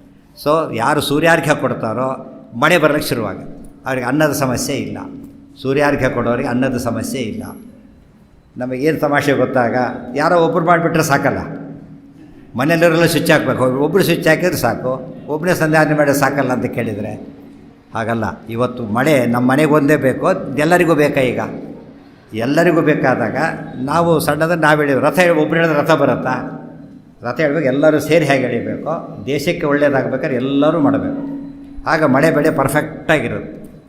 ಕೃತಿಯುಗದಲ್ಲಿ ಎಲ್ಲರೂ ಮಾಡ್ತಾಯಿದ್ರಂತೆ. ಅದಕ್ಕೆ ಬೆಳೆ ಎಷ್ಟು ಬರ್ತಿತ್ತು ಗೊತ್ತಾ? ವರ್ಷಕ್ಕೆ 7 ಸಲ ಬರ್ತಿತ್ತು. ಅದು 7 ಟೈಮ್ಸ್. ಇವತ್ತು 1 ಸರ್ತಿ ಕೂಡ ಬರೋದಿಲ್ಲ ಇವಾಗ ನಮಗೀಗ. 1 ಕ್ರಾಪು ಸರಿಯಾಗಿ ಬರೋದಿರೋ ಕಾಲದಲ್ಲಿ 7 ಟೈಮ್ಸ್ ಫುಲ್ಲು ಬೆಳೆ ಬರ್ತಿತ್ತು ಅಂದರೆ ಎಷ್ಟು ನಾರ್ಮಲ್ಸ್ ಇತ್ತು. ಫುಡ್ಡಲ್ಲಿ ಯೋಚನೆ ಮಾಡೋಕ್ಕೆ ಕಾರಣನೇ ಇರಲಿಲ್ಲ. ಸೂರ್ಯಾರ್ಘ್ಯ ಕೊಡೋದ್ರಿಂದ ಎಷ್ಟು ಮಳೆ ಬರುತ್ತೆ ಯೋಚನೆ ಮಾಡಿ. ಅಲ್ಲ, ನಾವು ಕೊಡೋ ಇಷ್ಟು ನೀರಿಗೆ ಅಷ್ಟು ಮಳೆ ಬರುತ್ತಾ ಅಂತ ಕೇಳಿದರೆ, ನಾವು ಹಾಕೋ ಇಷ್ಟು ಸ್ವಿಚ್ಚಿಗೆ ಅಷ್ಟು ಬೆಳಕು ಬರುತ್ತಾ ಅಂತ ಕೇಳಿದರೆ ಹಾಗೆ ಸ್ವಿಚ್ ಇಷ್ಟ ಹಾಕ್ತಾರೆ. ನಾವು ಜೋರಾಗಿ ಒತ್ತಬೇಕಾ, ಅದಕ್ಕೆ ಹ್ಯಾಬರ್ ತೊಗೊಂಡು ಹೊಡಿಬೇಕಾ? ಏನಿಲ್ಲ. ಜಸ್ಟ್ ಕೆಲವು ಸ್ವಿಚ್ ಅಂತೂ ಫೆದರ್ ಟಚ್ ಇದ್ದಾಗ ಈಗ ಅಂದರೆ ಸಾಕು. ಕೆಲವೊಂದು ರಿಮೋಟು ಕುತ್ಕೊಂಡು ಅಂದರೆ ಆನ್ ಆಗಿಬಿಡುತ್ತೆ. ಎಷ್ಟು ಸಿಂಪಲ್ ಮಾಡಿದ್ದ. ಮಂತ್ರಕ್ಕೆ ಶಕ್ತಿ ಇರೋದರಿಂದ ನಾವು ಮಾಡೋದಕ್ಕೆ ಸರಿ. ಮತ್ತು ನಾವು ಮಾಡಿದ್ರೆ ಉಳಿದವ್ರು ಬಿಟ್ಟಿದ್ದಾರೆ ಅಂತ ಕೇಳಿದರೆ, ನಮ್ಮ ಮನೆಗೆ ಬಾವಿ ಇದೆ, ಕರೆಂಟ್ ಹಾಕಿ ನಮ್ಮ ಮನೆಗೆ ನೀರು ಬರುತ್ತೆ. ಉಳಿದವ್ರ ಬಗ್ಗೆ ನಾವೇ ಯೋಚನೆ ಮಾಡಬೇಕು. ನಮ್ಮ ಮನೆಗೆ ನೀರು ಬರ್ಬೇಕಾದ್ರೆ ನಮ್ಮ ಮನೆಗೆ ಕರೆಂಟ್ ಸರಿ, ನಾವು ಸ್ವಿಚ್ ಹಾಕ್ಕೊಂಡ್ರೆ. ಅದರಿಂದ ಎಂಥ ಬರಗಾಲ ಬಂದರೂ ಕೂಡ ಯಾರು ಸಂಧ್ಯಾವಂದನೆ ಸರಿಯಾಗಿ ಮಾಡ್ತಾರೆ ಅವರಿಗೆ ಅನ್ನಕ್ಕೆ ಅಭಾವ ಬರೋದಿಲ್ಲ. ನೆನ್ಪಿಟ್ಕೊಳ್ಳಿ, ಅವರಿಗೆ ಅನ್ನಕ್ಕೆ ಎಲ್ಲೋ ಒಂದು ಕಡೆಗೆ ಅನ್ನೋದು ಏರ್ಪಾಟು ಆಗಿಬಿಡುತ್ತೆ, ನಿಶ್ಚಿಂತೆಯಾಗಿರ್ಬೋದು. ಇದು ಫಸ್ಟ್ ಅಡ್ವಾಂಟೇಜ್. ಸೆಕೆಂಡ್, ಇಷ್ಟೊತ್ತು ಹೆಲ್ತ್ ಬಗ್ಗೆ ಕೇಳಿದ್ದೀರಿ. ಹೆಲ್ತ್ ಸರಿ ಇರಬೇಕಾದ್ರೆ ಆರೋಗ್ಯಂ ಭಾಸ್ಕರಾದಿಚ್ಛೇ ಪುರಾಣ ಹೇಳ್ತದೆ. ಸೂರ್ಯ ಆರೋಗ್ಯದ ದೇವತೆ. ಸೂರ್ಯ ಆರೋಗ್ಯದ ದೇವತೆ ಆದ್ದರಿಂದ ಯಾರು ಸರಿಯಾಗಿ ಸೂರ್ಯಾರ್ಘ್ಯ ಕೊಡ್ತಾರೆ ಅವರ ಆರೋಗ್ಯ ಕೆಡೋದಿಲ್ಲ. ಸಿಂಪಲ್ ಅದು. ಸೂರ್ಯ ನಮಸ್ಕಾರ ಹಾಕ್ತಾರೆ. ಎಷ್ಟು ಕಷ್ಟ ಗೊತ್ತೋ ಸೂರ್ಯ ನಮಸ್ಕಾರ ಹಾಕೋದು. ಅದು ವಯಸ್ಸಾದ್ಮೇಲೆ ಹಾಕ್ಲಿಕ್ಕೆ ಬರೋದೇ ಇಲ್ಲ, ಬರೋದು ಇದ್ದಿದ್ದ ಮಾತ್ರ. ಆದರೆ ಸೂರ್ಯಾರ್ಘ್ಯ ಸಾಯೋ ದಿವಸ ಕೂಡ ಕೊಡ್ಬೋದು, ಯೋಚನೆ ಇಲ್ಲ. Very simple. ಕೈಯಲ್ಲಿ ಹಾಕ್ಕೊಂಡು ನೀರು ಬಿಡೋದಷ್ಟೇ. ಅಷ್ಟು ಸರಳ ಇದು. ಅರ್ಘ್ಯ ಕೊಟ್ಟರೆ ಎಂದು ನಿಮಗೆ ಆರೋಗ್ಯಕ್ಕೆ ತೊಂದರೆಯೇ ಇಲ್ಲ. ನೀವು ಔಷಧಿ ತೊಗೊಳ್ಬೇಡಿ, ಅಲ್ಲ ಔಷಧಿ ತೊಗೊಳ್ಳಿ, ಅದು ಔಷಧಿ ನೇಮ್ ಸೇಕ್ ಅಷ್ಟೇ. ನಿಜವಾದ ಕೆಲಸ ಮಾಡೋದು ಸೂರ್ಯನ ಅನುಗ್ರಹ. ಆಚಾರ್ಯರು ತಮ್ಮ ತಂತ್ರಸಾರದಲ್ಲಿ ಸೂರ್ಯ ಮಂತ್ರ ಹೇಳ್ತಾರೆ. ಸೂರ್ಯ ಮಂತ್ರ ಹೇಳೋದರಿಂದ ಅವರಿಗೆ ಆರೋಗ್ಯ ಫಸ್ಟ್ ಕ್ಲಾಸ್ ಆಗಿರುತ್ತೆ. ಆಮೇಲೆ ಮಳೆ ಬೆಳೆ ಸರಿಯಾಗಿ ಬರುತ್ತೆ. ಇನ್ನೇನು ಬೇಕು, ಅನ್ನದ ಅಭಾವ ಇಲ್ಲ. ಇಟ್ಟು ಶಕ್ತಿ ಸೂರ್ಯನಿಗೆ ಕೊಡೋದ್ರಿಂದ ಇದೆ. ಇನ್ನೊಂದಿದೆ, ಸೂರ್ಯನಿಂದ ಎರಡಾಯ್ತು. ಈಗ ಅನ್ನಕ್ಕೆ ಸರಿ ಹೋಯಿತು, ಆರೋಗ್ಯ ಸರಿ ಹೋಯಿತು. ಇನ್ನೊಂದು ಇಂಪಾರ್ಟೆಂಟ್ ಅಂದರೆ ಸೂರ್ಯನಿಗೂ ನಮ್ಮ ಜೀವನದ ದೊಡ್ಡ ಒಂದು ಭಾಗ ಇದೆ. ಯಾವುದು ಅಂದರೆ ಜ್ಯೋತಿಷ್ಯನ ಗೊತ್ತು ನಿಮಗೀಗ. ಜಾತಕ ತೆಗೆದು ನೋಡಿ, ಶನಿ ಇರಲೇಬೇಕು. ಅದಕ್ಕೆ ಶನಿ ರಾಹು ಇಲ್ಲದೆ ಹೋದರೆ ನವಗ್ರಹ ಜಾತಕ ಪರ್ಫೆಕ್ಟ್ ಇಲ್ಲ ಅಂತ ಅರ್ಥ. ಅವು ಇರಲೇಬೇಕದು. ಸದಾ ಶನಿ ಇದ್ದಾನೆ, ರಾಹು ಇದ್ದಾನೆ, ನಮ್ಗೆ ಭಾಳಷ್ಟು ಡೇಂಜರಸ್ ಅಂದರೆ ಶನಿ ಎಲ್ಲರೂ ಕೇಳಿಬಿಟ್ಟಿರ್ತಾರೆ. ಆಮೇಲೆ ಸತ್ತ ಮೇಲೆ ಯಮ, ಎರಡು ಗ್ಯಾರಂಟಿ ಇದೆ. ಬದುಕಿರೋವರೆಗೂ ಶನಿ, ಸತ್ತ ಮೇಲೆ ಯಮ. ಇಬ್ಬರು ಕಾಟ ನಮಗೆ ಜಾಸ್ತಿ ಯಾವಾಗಲೂ. ಶನಿ ಕಾಟ, ಯಮನ ಕಾಟ ಅಂತ ಹೇಳ್ತಾರೆ. ಅವರಿಬ್ಬರು ನಾವು ಗೆಲ್ಲಬೇಕು ಅಂತಿದ್ದರೆ, ಸೂರ್ಯ ಅವರ ಅಪ್ಪ, ಸೂರ್ಯನ ಮಕ್ಕಳು ಇಬ್ಬರು ಕೂಡ. ಶನಿನೂ ಸೂರ್ಯನ ಮಗ, ಅದೇ ರೀತಿ ಇಲ್ಲಿ ಯಮನೂ ಸೂರ್ಯನ ಮಗ. ಅವರ ಅಪ್ಪ ಸೂರ್ಯರಿಗೆ ಕೊಟ್ಟರೆ ಅವ್ರ ತಟ್ಟೆಗೆ ಬರೋದು. ನಮ್ಮ ಅಪ್ಪನಿಗೆ ಭಾರಿ ಬೇಕಾದರೂ ಬಿಟ್ಬಿಡ್ತಾರೆ ಅವರು. ಆದ್ದರಿಂದ ಆರೋಗ್ಯನೂ ನಿಮ್ಮ ಜಾತಕ ಸೆಟ್ರೈಟ್ ಆಯಿತು. ಯಮಲೋಕಕ್ಕೆ ಹೋಗೋ ಅಪಾಯನೂ ತಪ್ಪಿ ಹೋಯಿತು. ಸೂರ್ಯರಿಗೆ ಕೊಡೋ ಹೊತ್ತಿಗೆ, ಅರ್ಧ ಸಂಧ್ಯಾನೆ ಮಾಡೋ ಹೊತ್ತಿಗೆ ಇವರು ಸೇಫ್ ಈಗಾಗಲೇ ಫಿಸಿಕಲಿ ಮೆಂಟಲಿ ಫಿಟ್ ಆಗಿಬಿಟ್ಟಿದ್ದೀರಿ. ಆಗಲೇ ಸೂರ್ಯಾರ್ಘ್ಯದಿಂದ ಇಷ್ಟು ಪ್ರಯೋಜನ ಬಂತು. ನೆನಪಿರಲಿ, ಬರೀ ಸೂರ್ಯಾರ್ಘ್ಯ ಅಲ್ಲ ಇದು. ಇನ್ನೊಂದಿದೆ, ಏನು ಅಂದರೆ ಸೂರ್ಯ ಬೆಳಕಿನ ದೇವತೆ. ಇನ್ನಾಗಿದ್ದಾನೆ ಬೆಳಕಿನ ದೇವತೆ ಸೂರ್ಯ. ಅಷ್ಟೇ ಅಲ್ಲ, ಕಣ್ಣಿನ ದೇವತೆ. ಭಾಳ ಜನ ಗೊತ್ತಿಲ್ಲ, ಸೂರ್ಯ ಕಣ್ಣಿನ ದೇವತೆ. ಸೂರ್ಯ ಪುರುಷರು ಗೊತ್ತೇ ನಿಮಗೆ. ಸೂರ್ಯ ಬಂದಿದ್ದು ಕಣ್ಣಿನಿಂದ ಹುಟ್ಟಿರೋದು. ಭಗವಂತನ ಕಣ್ಣಿನಿಂದ ಸೂರ್ಯ ಹುಟ್ಟಿ ಬಂದಿರೋದು. ಕಣ್ಣಿನ ದೇವತೆ. ಇವತ್ತು ಕಣ್ಣು ಸರಿಯಾಗಿದೆ. ಎಲ್ಲ ಇಂದ್ರಿಯಗಳಿಗಿಂತ ಪವರ್ಫುಲ್ ಆಗಿರೋದು ಸರ್ವೇಂದ್ರಿಯಾಣಂ ನಯನಂ ಪ್ರಧಾನಂ ಮತ್ತೊಂದು ಮಾತಿದೆ. ಎಲ್ಲ ಇಂದ್ರಿಯಗಳಲ್ಲೂ ಕೂಡ ಕಣ್ಣು ಬಹಳ ಪ್ರಧಾನ. ಕಣ್ಣು ನೋಡೋದಕ್ಕಷ್ಟೇ ಪ್ರಧಾನ ಅಲ್ಲ, ವ್ಯಕ್ತಿನ ಅರ್ಥ ಮಾಡ್ಕೊಳ್ಳೋದಕ್ಕೂ ಕಣ್ಣು ಪ್ರಧಾನ. ಇವತ್ತು face is the index of mind ಅಂತ ಕರೀತಾರೆ. Face is the index of mind. ಇವತ್ತು ಫೋಟೋ ಕಳಿಸ್ಬೇಕಾದ್ರೆ ಕಾಲು ಫೋಟೋ, ಕೈ ಫೋಟೋ ಯಾರೂ ಕಳಿಸೋದಿಲ್ಲ, ಮುಖದ ಫೋಟೋ ಕಳಿಸ್ತಾರೆ. Face is the index of mind. ಅದರಲ್ಲೂ eyes are the index of face. ಅದು ಇಂಪಾರ್ಟೆಂಟ್. ಅದಕ್ಕೆ ಟಿ ವಿಯಲ್ಲಿ ಯಾರನ್ನ ಮುಖ ತೋರಿಸ್ತಾ ಇರಬೇಕು, ಕಣ್ಣು ಮಾತ್ರ ತೋರಿಸ್ತವ್ರು ಐಡೆಂಟಿಫೈ ಮಾಡೋಕ್ಕಾಗೋದಿಲ್ಲ. ಕಣ್ಣು ಅಡ್ಡ ಬ್ಲಾಕ್ ಮಾಡಿಬಿಡ್ತಾರೆ, ಯಾರು ಅಂತ ಗೊತ್ತಾಗೋದಿಲ್ಲ. ಸೊ ಕಣ್ಣು ಭಾರಿ ಇಂಪಾರ್ಟೆಂಟ್. ಕಣ್ಣಿನಿಂದ ಮೂಡ್ ಗೊತ್ತಾಯ್ತಾ? ಅವ್ರ ಮೂಡ್ ಎಲ್ಲ ಗೊತ್ತಾಗೋದು ಕಣ್ಣಿನಿಂದ. ಅದಕ್ಕೆ ಕಣ್ಣು ಬಹಳ ಮುಖ್ಯವಾದದ್ದು. ಅದರ ದೇವತೆ ಸೂರ್ಯ. ಕಣ್ಣು ಸರಿಯಾಗಿರಬೇಕು ಅಂತಿದ್ದರೆ ಅರ್ಘ್ಯ ಕೊಡಿ, ಸಂಧ್ಯಾವಂದನೆ ಮಾಡಿ. ಎಷ್ಟು ಸಿಂಪಲ್ ಇದು. ಬರೀ ನೀರಷ್ಟೇ, ಏನೇನೇನು ಒಂದು ಪೈಸೆ ಇಲ್ಲ ಅದರೊಳಗೆ. ಬರೀ ನೀರಿನಿಂದ ನಿಮ್ಮ ಆರೋಗ್ಯ ಸರಿ ಹೋಯಿತು, ಅನ್ನ ಬಂತು, ಜಾತಕ ಸರಿ ಹೋಯಿತು, ಯಮಲೋಕದ ಭಯ ಇಲ್ಲ, ಕಣ್ಣು ಸರಿ ಹೋಯಿತು. ಇಷ್ಟೆಲ್ಲ ಇದ್ದ ಮೇಲೆ ಮತ್ತೇನು ಯೋಚನೆ ಮಾಡೋದಿದೆ? ಹೊರಗಿನ ಬೆಳಕು ಸರಿ ಹೋಯಿತು. ಅದಕ್ಕೆ ಸೂರ್ಯಾರ್ಘ್ಯಕ್ಕೆ ಇಷ್ಟು ಮಹತ್ವ ಕೊಟ್ಟಿದ್ದಾರೆ. ಮತ್ತು ಇನ್ನೊಂದು, ಸೂರ್ಯ ಬೆಳಕು ಕೊಡೋದು ನಮಗೆ ಗೊತ್ತಿದೆ. ಈಗ ಸೂರ್ಯ ಬೆಳಕು ಕೊಡ್ತಾನೆ. ಈ ಸರ್ಕಾರ ಕರೆಂಟ್ ಕೊಡುತ್ತೆ. ಸರ್ಕಾರ ಕರೆಂಟ್ ಕೊಡೋದು ಎಷ್ಟು ಕಾಸ್ಟ್ಲಿ ಗೊತ್ತಲ್ಲ ಈಗಾಗಲೇ. ಸರ್ಕಾರದ ಕರೆಂಟ್ ಎಷ್ಟು ಕಾಸ್ಟ್ಲಿ. ಅದು ನೋ ಗ್ಯಾರಂಟಿ ಕರೆಂಟ್. ಮತ್ತೆ ಅದು ಯಾವಾಗಲೂ ಕೊಡ್ತಾನೆ, ಗ್ಯಾರಂಟಿ ಇಲ್ಲ. ಆದರೆ ಬಿಲ್ ಮಾತ್ರ ಬಂದೇ ಬರುತ್ತೆ, ಕೊಡಲೇಬೇಕು. ಈ ಸರ್ಕಾರ ಕೊಡೋ ಪೈಟು ಎಲ್ಲರಿಗೂ ಅಲ್ಲ, ಲಿಮಿಟೆಡ್ಡು, ಅಷ್ಟಕ್ಕೆ ಬಿಲ್ ಇದೆ. ಆದರೆ ಸೂರ್ಯ ಕೊಡೋಷ್ಟು ಲೈಟನ್ನು ಕೊಡೋ ಶಕ್ತಿ ಯಾವ ಸರ್ಕಾರಕ್ಕೂ ಇಲ್ಲ. ಗೊತ್ತಾಯ್ತಾ? ಸೂರ್ಯನ ಬೆಳಕಿನ ಮ್ಯಾಚ್ ಮಾಡಲಿಕ್ಕಾಗಲಿ, ಸಬ್ಸ್ಟಿಟ್ಯೂಟ್ ಮಾಡಲಿಕ್ಕಾಗಲಿ ಯಾವ ಸರ್ಕಾರನೂ ಕೊಡೋಕ್ಕೆ ಸಾಧ್ಯ ಇಲ್ಲ. ಆದರೆ ಸೂರ್ಯನ ಲೈಟ್ ಬಿಲ್ ಎಷ್ಟು ಗೊತ್ತಾ? 3 ಅರ್ಘ್ಯ ಅಷ್ಟೇ. ಎಷ್ಟು ಸಿಂಪಲ್ಗು. ಈ ಸರ್ಕಾರ 3 ಅರ್ಘ್ಯ ಕೊಟ್ಬಿಡ್ತಾರೆ ಲೈಟ್. ಅವರು ಬಾಕ್ಸಲ್ಲಿ ಹಾಕಿ 3 ನೀರು ಹಾಕಿದರೆ ಕೇಸ್ ಹಾಕ್ತಾರೆ ಅಷ್ಟೇ. ಸಾಧ್ಯ ಇಲ್ಲ. ಅಂದರೆ ನಮ್ಮ ಶಾಸ್ತ್ರ ಎಷ್ಟು ಸಿಂಪಲ್ ಮಾಡಿದೆ ಅಂದರೆ ಬರೀ 3 ಅರ್ಘ್ಯ. ಅವ್ರಿಗೇನು ಗೊತ್ತಾ? ಟೋಕನ್ ಆಫ್ ರೆಸ್ಪೆಕ್ಟ್ ಅಷ್ಟೇ. ದೇವ್ಯಾನ್ ನಮ್ಮ ಡಿಪೆಂಡೆನ್ಸ್ ಅವ್ರಿಗಿಲ್ಲ. ಬಟ್ ಅವ್ರು ನಾವು ಇದನ್ನು ಎಕ್ಸ್ಪೆಕ್ಟ್ ಮಾಡ್ತಾರೆ. ಕೊಡೋದಕ್ಕೆ 3 ಅರ್ಘ್ಯ ಕೊಟ್ಟರೆ ಸಾಕು. ಈ ಅರ್ಥದಲ್ಲಿ ಸೂರ್ಯಾರ್ಘ್ಯ ಸಂಧ್ಯಾವಂದನೆ ಎಷ್ಟು ಮುಖ್ಯ. ಅದಕ್ಕೆ ಕುರಿಯಾದನ್ಯನ್ನವ ಕುರಿಯಾತ್ ಮೈತ್ರೋ ಬ್ರಾಹ್ಮಣ ಬುದ್ಧಿ. ಸಂಧ್ಯಾವಂದನೆ ಮಾಡಿ you will be all right ಅಂತ ಹೇಳ್ತಾರೆ. ಸೊ ಮಧ್ವಶಾಸ್ತ್ರ ಒಂದೇ ಸಂಧ್ಯಾವಂದನೆ ಎಕ್ಸ್ಪ್ಲೇನ್ ಮಾಡಿದ್ದು.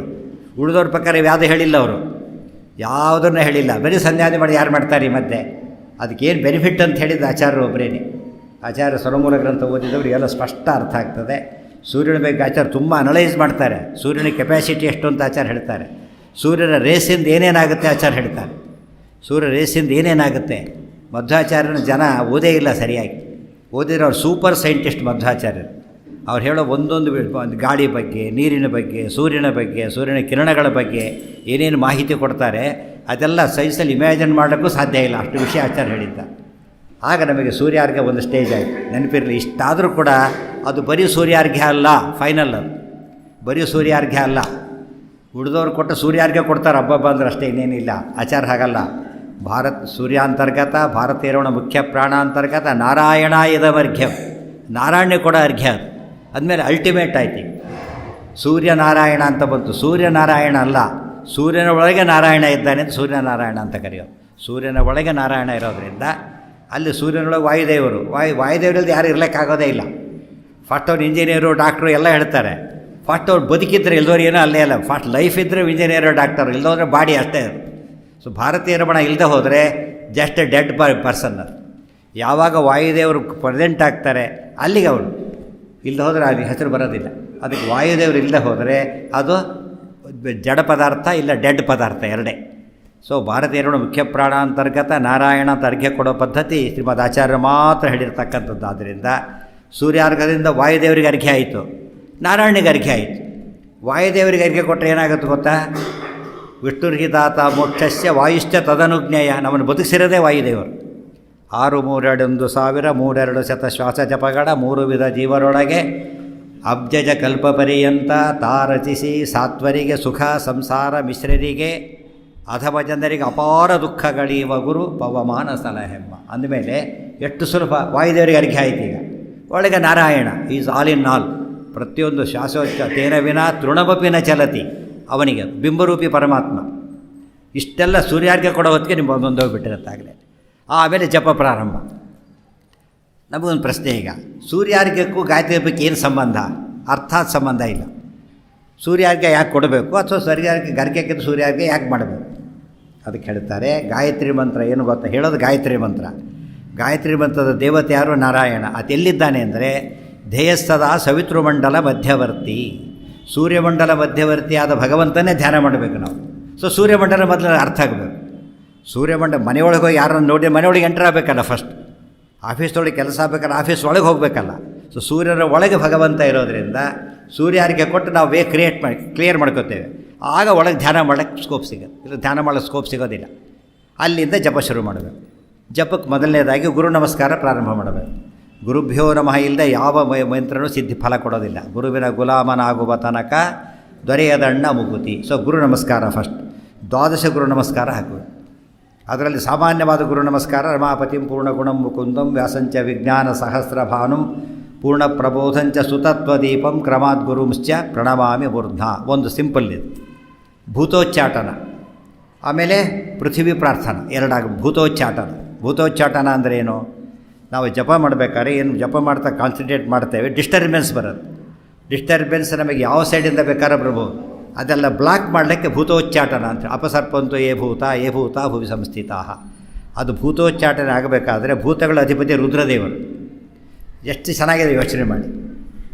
ಮನಸ್ಸಿಗೆ ಜಪ ಮಾಡಬೇಕಾದ್ರೆ ಡಿಸ್ಟರ್ಬ್ ಆಗೋದು ಯಾವುದಕ್ಕೆ? ಮನಸ್ಸು ಡಿಸ್ಟರ್ಬ್ ಆದರೆ ಹೋಯ್ತಲ್ಲಿ. ಮನಸ್ಸಿನ ದೇವತೆ ಯಾರು? ರುದ್ರದೇವರು. ಭೂತೋಚ್ಚಾಟ ಯಾರಿಗೆ ಮಾಡೋದು? ರುದ್ರದೇವನ ಕುರಿತು ಮಾಡಬೇಕು. ಮನಸ್ಸು ಸರಿಯಾಗಿರಬೇಕು ಅಂತ ಪ್ರಾರ್ಥನೆ ಅಷ್ಟೇ. ಮನಸ್ಸು ಕಾರಣವಲ್ಲ ಪಾಪ ಪುಣ್ಯಕ್ಕೆಲ್ಲ ಅನಲಾಕ್ಷ ನಿನ್ನ ಪ್ರೇರಣೆ ಇಲ್ಲದೆ. ಸೊ ಮನಸ್ಸಿನ ದೇವತೆ ಅವರ. ಅದಾದ ತಕ್ಷಣ ಒಂದು ಘಟ್ಟ ಮುಗೀತು. ಆಮೇಲೆ ಪೃಥ್ವಿ ನಮ್ಗೆ ಎಷ್ಟು ಇದೆ. ಈಗ ಯಾರ್ದಾರು ಮನೆಗೆ ಸುಮ್ಮನೆ ಕೂತ್ರೆ ತಪ್ಪದು. ಪರ್ಮಿಷನ್ ತೊಗೊಂಡು ಕೊಡಬೇಕು. ಭೂಮಿ ಮೇಲೆ ನಾವು ಕೊಡಬೇಕೀಗ. ಪೃಥ್ವಿ ದೇವತೆ ಆಗಿ ಸ್ತೋತ್ರ ಮಾಡಬೇಕು. ಪೃಥ್ವಿ ತ್ವಯಾಧೃತ ಆಲೋಕ ದೇವಿತ್ವ ವಿಷ್ಣುನಾಧೃತ ಅಂತ ಹೇಳ್ತಾ ಅದು ಕನೆಕ್ಷನ್ ಟು ಗಾಡ್. ಮತ್ತು ಪೃಥ್ವಿತ್ವ ವಿಷ್ಣುನಾಧೃತ, ವಿಷ್ಣು ಪತ್ನಿ. ಬೆಳಿಗ್ಗೆ ಎದ್ದಾಗಲೇ ಸ್ತೋತ್ರ ಮಾಡಿ ಸಮುದ್ರವಸನ್ಯ ದೇವಿ ಪರ್ವತ ಸ್ತನ ಮಂಡಿತೆ ವಿಷ್ಣು ಪತ್ನಿ ನಮಸ್ತುಭ್ಯಂ ಹೇಳ್ತೇವೆ ನಾವು. ಅದನ್ನು ಪೂರ ಅಪ್ಪಣೆ ತೊಗೊಂಡು ಕೊಡಬೇಕಲ್ಲಿ. ಸುಮ್ಮನೆ ಕೊಡೋದು ಬೇರೆ, ಅಪ್ಪಣೆ ತೊಗೊಂಡು ಕೊಡೋದು ಬೇರೆ. ಅದಾಯಿತು. ಅದಾದ ಮೇಲೆ ಮುಂದೆ ಆಸನ ಇದೆ. ಪೃಥ್ವಿಯಲ್ಲಿ ಕೊಡೋದೇ ಆಸನ ಸುಮ್ಮನೆ ಕೊಡೋದು ಬೇರೆ, ಮಂತ್ರ ಹಾಕ್ಕೊಂಡು ಕೊಡೋದು ಬೇರೆ. ನಿಂತ್ಕೊಂಡು ಜಪ ಮಾಡೋದು, ಕುತ್ಕೊಂಡು ಜಪ ಮಾಡೋದು, 2 ಭಾಗ ಇದೆ. ತುಂಬ ಜನಕ್ಕೆ ಒಂದು ವಿಷಯ ಗೊತ್ತಿಲ್ಲ. ಗಾಯತ್ರಿ ಮಂತ್ರ ಮಾತ್ರ ನಿಂತ್ಕೊಂಡು ಮಾಡಬೇಕು. Very important. ಗಾಯತ್ರಿ ಮಂತ್ರ ನಿಂತ್ಕೊಂಡು ಜಪ ಮಾಡಬೇಕು. ಅದು ಯಾವುದನ್ನು? ಪ್ರಾತಃ ಕಾಲ ಸಂಧ್ಯಾ ಒಂದೇ ಜಪ. ಅದು ನಿಂತ್ಕೊಂಡು ಮಾಡಬೇಕು. ಅದು ಎಲ್ಲಿವರೆಗೂ ಅಂದರೆ ಆ ಸೂರ್ಯ ದರ್ಶನಾತಿಷ್ಟೇ ತತಸ್ತು ಉಪವಿಶೇತವ. ಸೂರ್ಯ ಹುಟ್ಟೋದಕ್ಕಿಂತ ಮುಂಚೆ ಜಪ ಮಾಡ್ತಿರ್ತೇವಲ್ಲ, ಸೂರ್ಯೋದಯದವರೆಗೆ ನಿಂತುಕೊಂಡೇ ಮಾಡಬೇಕು. No choice. ನಮ್ಮ ಜನಕ್ಕೆ ಅಭ್ಯಾಸ ಯಾತಕ್ಕೆ ಬಂದಿಲ್ಲ ಅಂದರೆ ಸೂರ್ಯೋದಯಕ್ಕಿಂತ ಮುಂಚೆ ಜಪ ಮಾಡಿ ಗೊತ್ತೇ ಇಲ್ಲ. ಆದ್ದರಿಂದ ಆ ರೂಲ್ಡ್ ಔಟ್. ಮಾಡಿದರೆ ತಾನೇ ಪ್ರಶ್ನೆ ಬರೋದು. ಸೂರ್ಯೋದಯ ಆದಮೇಲೆ ಮಾಡೋದರಿಂದ ಮರ್ತೋಗಿದೆ. ಸೂರ್ಯೋದಯ ಆದಮೇಲೆ ಉಪವಿಶೇತವ ಬೇಕಾದರೆ ನಿಂತ್ಕೊಂಡು ಕಂಟಿನ್ಯೂ ಮಾಡ್ಬೋದು, ತಪ್ಪಿಲ್ಲ. ಕೂಡ್ಬೋದು, 2 ಚಾಯ್ಸು ಇದೆ. ಕಂಪಲ್ಸರಿ ಅಲ್ಲ. ಸೂರ್ಯೋದಯ ಆದಮೇಲೆ ನಿಂತ್ಕೊಂಡೇ ಮಾಡಬೇಕು ಅಂತಿಲ್ಲ. ನಿಂತ್ಕೊಂಡು ಮಾಡ್ಬೋದು, ಕುತ್ಕೊಂಡು ಮಾಡ್ಬೋದು. ಸೂರ್ಯೋದಯ ಆದಮೇಲೆ ಮೊದಲಾದರೆ ನಿಂತ್ಕೊಂಡೇ ಮಾಡಬೇಕು ಅಷ್ಟೆ. ಮೊದಲು ಬೇರೆ ಮಂತ್ರ ಜಪ ಮಾಡೋಂಗಿಲ್ಲ, ನೆನಪಿರಲಿ. ಗಾಯತ್ರಿ ಮಂತ್ರ ಒಂದು ಜಪ ಒಂದೇ ಮಾಡಬೇಕಾದ ಮೊದಲು, ಬೇರೆ ಜಪ ಇಲ್ಲ. ಅದಾದಮೇಲೆ ಬೇರೆ ಮಂತ್ರಕ್ಕೆ ಎಂಟ್ರಿ ಸಿಗೋದು, ಇಲ್ಲದ ಎಂಟ್ರಿನೇ ಸಿಗೋದಿಲ್ಲ. ಅದಾದಮೇಲೆ ನಿಂತುಕೊಂಡು ಮಾಡ್ತಾನೆ. ಅದು ಅಲ್ಲೂ ನಿಯಮ ಉಂಟು. ಸಹಸ್ರ ಪರಮಾಂ ದೇವೀಂ ಶತ ಮಧ್ಯಾಂ ದಶಾವರಾಂ. 1000 ಗಾಯತ್ರಿ ಜಪ ಮಾಡೋದು ನಂಬರ್ ಒನ್ ಬ್ರಾಹ್ಮಣ ಅಂದರೆ 1000 ಗಾಯತ್ರಿ ಜಪ 3 ಹೊತ್ತು ಮಾಡಬೇಕು. ಅವನು ಬೆಳಿಗ್ಗೆ 1000, ಮಧ್ಯಾಹ್ನ 1000, ಸಾಯಂಕಾಲ 1000. ಅದು ಪರ್ಫೆಕ್ಟಾಗಿ ಗಾಯತ್ರಿ ಮಂತ್ರ ಮಾಡಿದಾಗ ಲೆಕ್ಕ. ಅದು ಮೊದಲನೇದಾಗಿ. ಅದಾಗದೆ ಹೋದರೆ 100. ಅದು ಆಗದೆ ಹೋದರೆ 10. ಅದು ಆಗದೆ ಹೋದರೆ ನಿಮ್ಮ ಬ್ರಾಹ್ಮಣ್ಯನೇ ಬಿದ್ದೋಯ್ತು ಅಂತ ಅರ್ಥ. ಏನಿಲ್ಲೇ ಇಲ್ಲ ಅದು. ಈ ನೋಮೋರೆ ಬ್ರಾಹ್ಮಣ ಎಷ್ಟು ದಿವಸ ಅಲ್ಲ, 3 ದಿವಸ ಬಿಟ್ಟರೆ ಸಾಕದು. 3 ದಿವಸ ಸಂಧ್ಯಾವಂದ ಬಿಟ್ಬಿಟ್ರೆ ಅವನು ಬ್ರಾಹ್ಮಣನೇ ಅಲ್ಲ. 190 ಜನ ಬ್ರಾಹ್ಮಣರಲ್ಲೇ ಅಲ್ಲ. ಯಾಕಂದ್ರೆ 3 ದಿವಸ ಅಲ್ಲ, 106 ದಿವಸ ಆಗಿರುತ್ತೆ ಬಿಟ್ಟಾಗಲೇ. ಅವನು ಉಪನಯನ ದಿವಸನೇ ಫಸ್ಟ್ ಆ್ಯಂಡ್ ಲಾಸ್ಟ್ ಸಂಧ್ಯಾವಂದೆ ಭಾಳ ಜನದ್ದು ಅವತ್ತೇ ಮಂತ್ರ ಕೂಡ ಬರದೇ ಬಿಟ್ಬಿಟ್ಟಿರ್ತಾರೆ ಆಗಲೇ. ಸೊ ಈ ನೋಮೋರೆ ಬ್ರಾಹ್ಮಣ ಕ್ಲೋಸ್ ಅಲ್ಲಿಗೆ. ಮತ್ತೆ ಬ್ರಾಹ್ಮಣರಾಗ ಮತ್ತೊಮ್ಮೆ ಪುನರುಪನಯನಂ ಚರೇತ್ ಅಂತ ಹೇಳ್ತಾರೆ. ಇನ್ನೊಮ್ಮೆ ಉಪನಯನ ಮಾಡಬೇಕಂತ ಅವನಿಗೆ. ಒಂದು ಉಪನಯನಕ್ಕೆ ಧರ್ಮೋಪನಯನಕ್ಕೆ ಹೋಗೋ ಮನುಷ್ಯ ಇನ್ನು ಎರಡನೇದು ಎಲ್ಲಿ ಮಾಡಬೇಕು ಅವನೀಗ. ಸೊ ಕೃಷ್ಣಾರ್ಪಣ ಆಗಿಬಿಡುತ್ತೆ ಅಷ್ಟೇ. ಗಾಯತ್ರಿ ಮಂತ್ರ ಎಷ್ಟು ಸೇಕ್ರೆಡ್ ಅದು. ಸೊ ಮಂತ್ರಗಳಿಗೆ ಟೈಮಿಂಗ್ಸ್ ಇದೆ. ರಿನ್ಯೂವಲ್ ಡೈಲಿ ರಿನ್ಯೂವಲ್ ಆಗಬೇಕು. ಅದು ಎವ್ರಿ 3 ಹೊತ್ತು ರಿನ್ಯೂವಲ್ ಆಗಬೇಕು. ಅದು ಒಪ್ಪತ್ತು ಬಿಟ್ಟರೆ ಹೋಗ್ಬಿಡುತ್ತೆ ಆಗಲೇ. ಕೆಲವೆಲ್ಲ ಇಮ್ಮಿಡಿಯೇಟ್ ಆಗ್ಬೋದು, ಕೆಲವು ವರ್ಷಕ್ಕೊಮ್ಮೆ ಮಾಡ್ಬೋದು. ವರ್ಷಕ್ಕೊಮ್ಮೆ ಮಾಡೋದಲ್ಲ, ದಿವಸಕ್ಕೊಮ್ಮೆ ಮಾಡೋದಲ್ಲ, ಎವ್ರಿ ಸಂಧ್ಯಾಕಾಲಕ್ಕೂ ರಿನ್ಯೂ ಆಗಬೇಕು.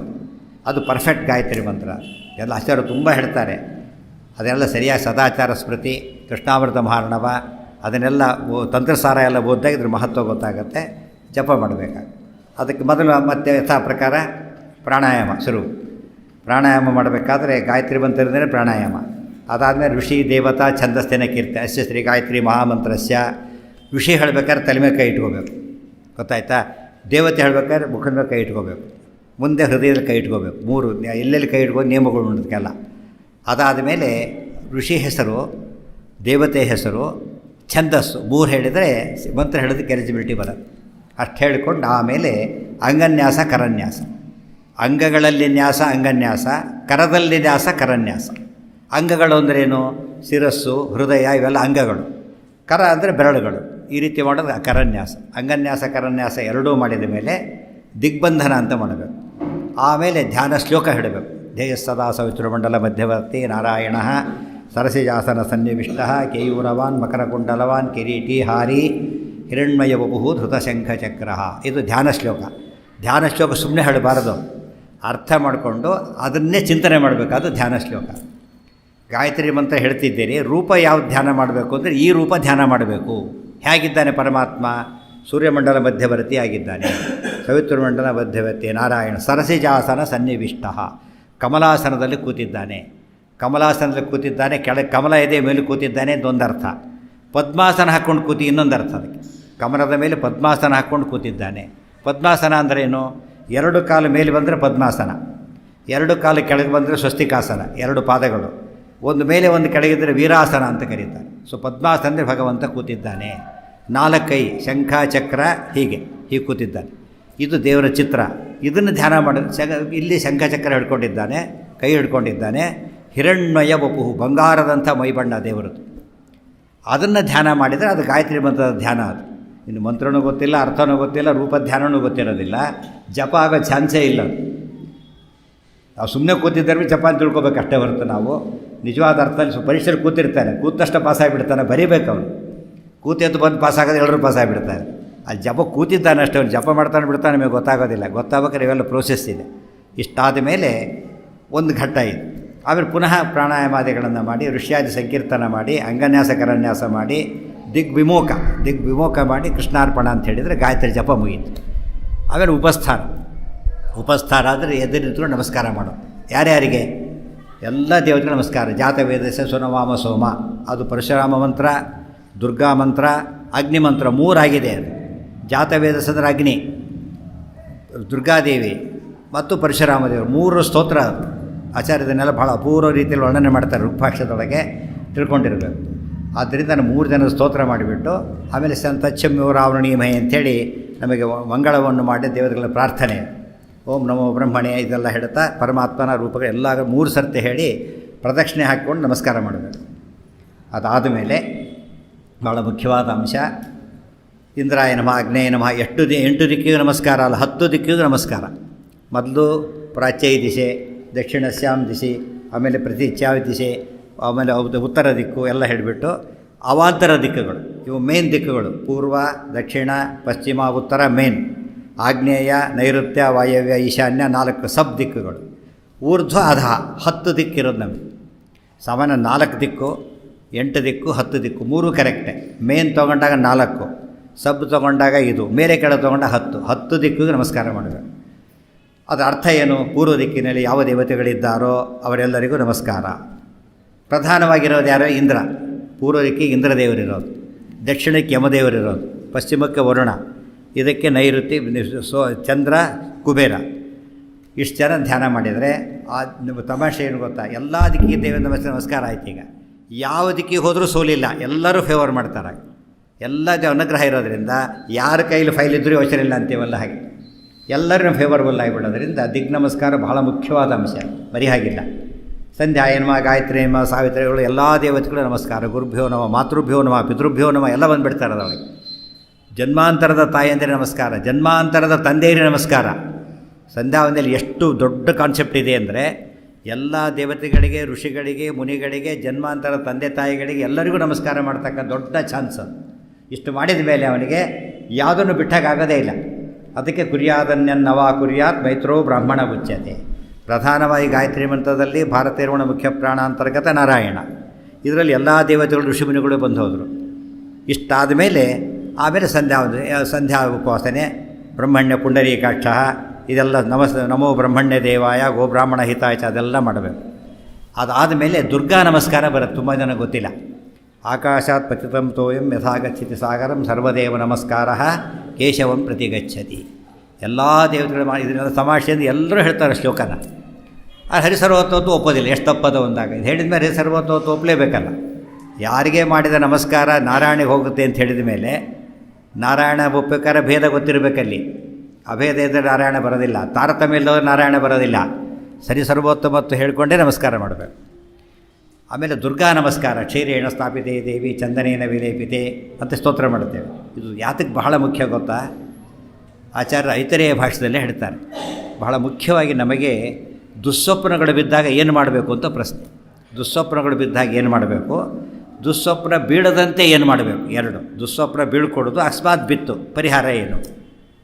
ಆಚಾರ್ಯ ಬರೀತಾರೆ. ಕನಸು ಬಿಡೋದು ಯಾವಾಗ? ಮಲಗಿದಾಗ. ಮಲಗೋದು ಯಾವಾಗ? ರಾತ್ರಿ. ರಾತ್ರಿ ದೇವತೆ ಯಾರು? ದುರ್ಗಾ. ರಾತ್ರಿ ಅಸ್ತು ದೇವತಾ ದುರ್ಗಾ. ದುಸ್ವಪ್ನೇ ಸಾ ಪ್ರಪೂಜಿತ. ಐತರೇಯ ಭಾಷೆದಲ್ಲಿ ಹೇಳ್ತಾರೆ. ದುಸ್ವಪ್ನ ಬಿದ್ದವರು ದುರ್ಗಾದೇವಿ ಸ್ತೋತ್ರ ಮಾಡಿದರೆ ದುಸ್ವಪ್ನದ ಎಫೆಕ್ಟ್ ಹೋಗಿಬಿಡುತ್ತೆ ಅಂತ ಹೇಳ್ತಾರೆ. ಇಮ್ಮಿಡಿಯೇಟ್ ಅದು ವಿಷಪ್ರಯೋಗ ಆಗಿದ್ದರೆ ಆ್ಯಂಟಿಡೋಟ್ ತೊಗೊಂಡ್ರೆ ಹೋಗಿಬಿಡುತ್ತೆ, ಸಿಂಪಲ್ ಅದು. ಅದಕ್ಕೇ ನಮಗೆ ದುಸ್ವಪ್ನ ಬಿದ್ದಾಗ ಮಾಡಿ ದಿವಸ ಬೀಳುತ್ತೆ ಹೆಚ್ಚು ಕಡಿಮೆ, ಆದ್ದರಿಂದ ಅದು ಒಂದು. ಮತ್ತು ಬೀಳೋ ಚಾನ್ಸ್ ಅಂತೂ ಯಾವಾಗಲೂ ಇದ್ದೇ ಇದೆ. ಆದ್ದರಿಂದಾಗಿಯೇ ಪ್ರತಿನಿತ್ಯ ದುರ್ಗಾ ಸ್ತೋತ್ರ ಸಂಧ್ಯಾವಂದನೆ ಸೇರಿಸ್ಬಿಟ್ಟಿರೋದ್ರಿಂದ ದುಸ್ವಪ್ನದ ಎಫೆಕ್ಟ್ ನಮಗೆ ಗೆದ್ದೋಗ್ಬಿಡ್ತೀವಿ ಈಗಾಗಲೇ.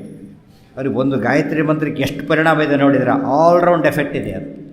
ಸೊ ಎಲ್ಲ ಹೆಲ್ತನ್ನು ಉಳಿಸ್ಕೊಳ್ತಕ್ಕಂಥ ದೊಡ್ಡ ಸಿದ್ಧಿ ಸಂಧ್ಯಾವಂದನೆಗಿದೆ ಅಂತ ಯಾರೂ ಹೇಳಿರಲಿಲ್ಲ.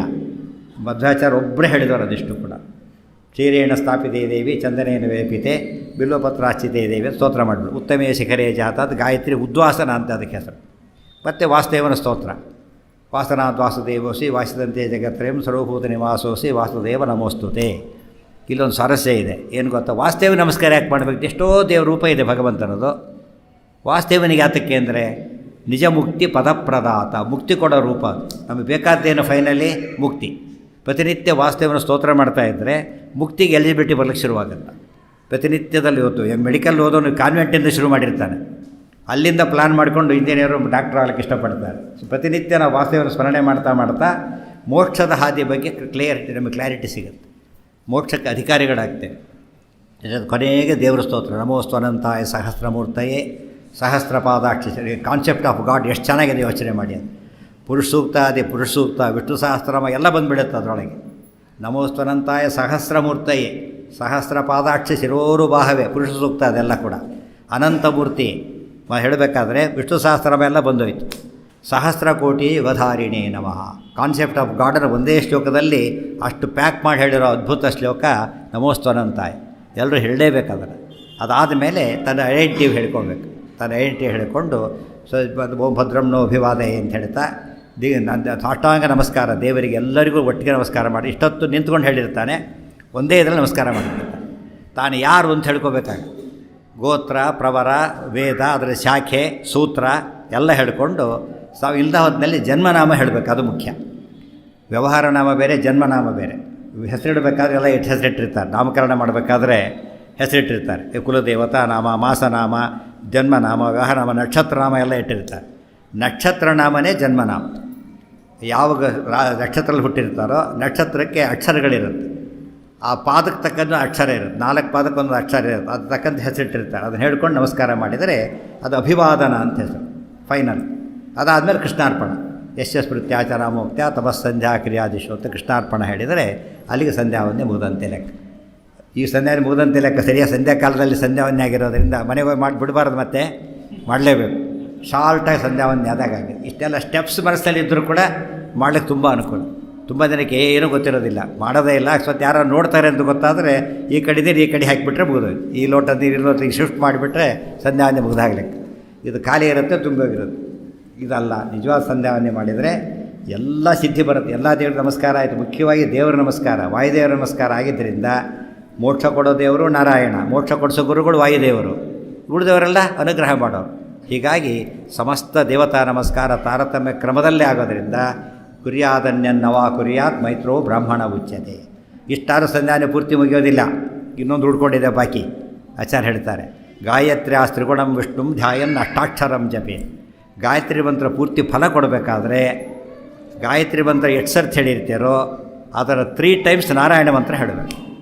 ಗಾಯತ್ರಿ ಮಂತ್ರ 10 ಸರ್ತಿ ಹೇಳಿದರೆ 30 ಸಲ, 100 ಆಗಿದ್ದರೆ 300, 1000 ಆಗಿದ್ರೆ 3000 ಸಲ ನಾರಾಯಣ ಮಂತ್ರ ಹೇಳಿ ಓಂ ನಮೋ ನಾರಾಯಣಾಯ ಅದನ್ನು ಅಷ್ಟು ಸರ್ತಿ ಹೇಳಬೇಕು.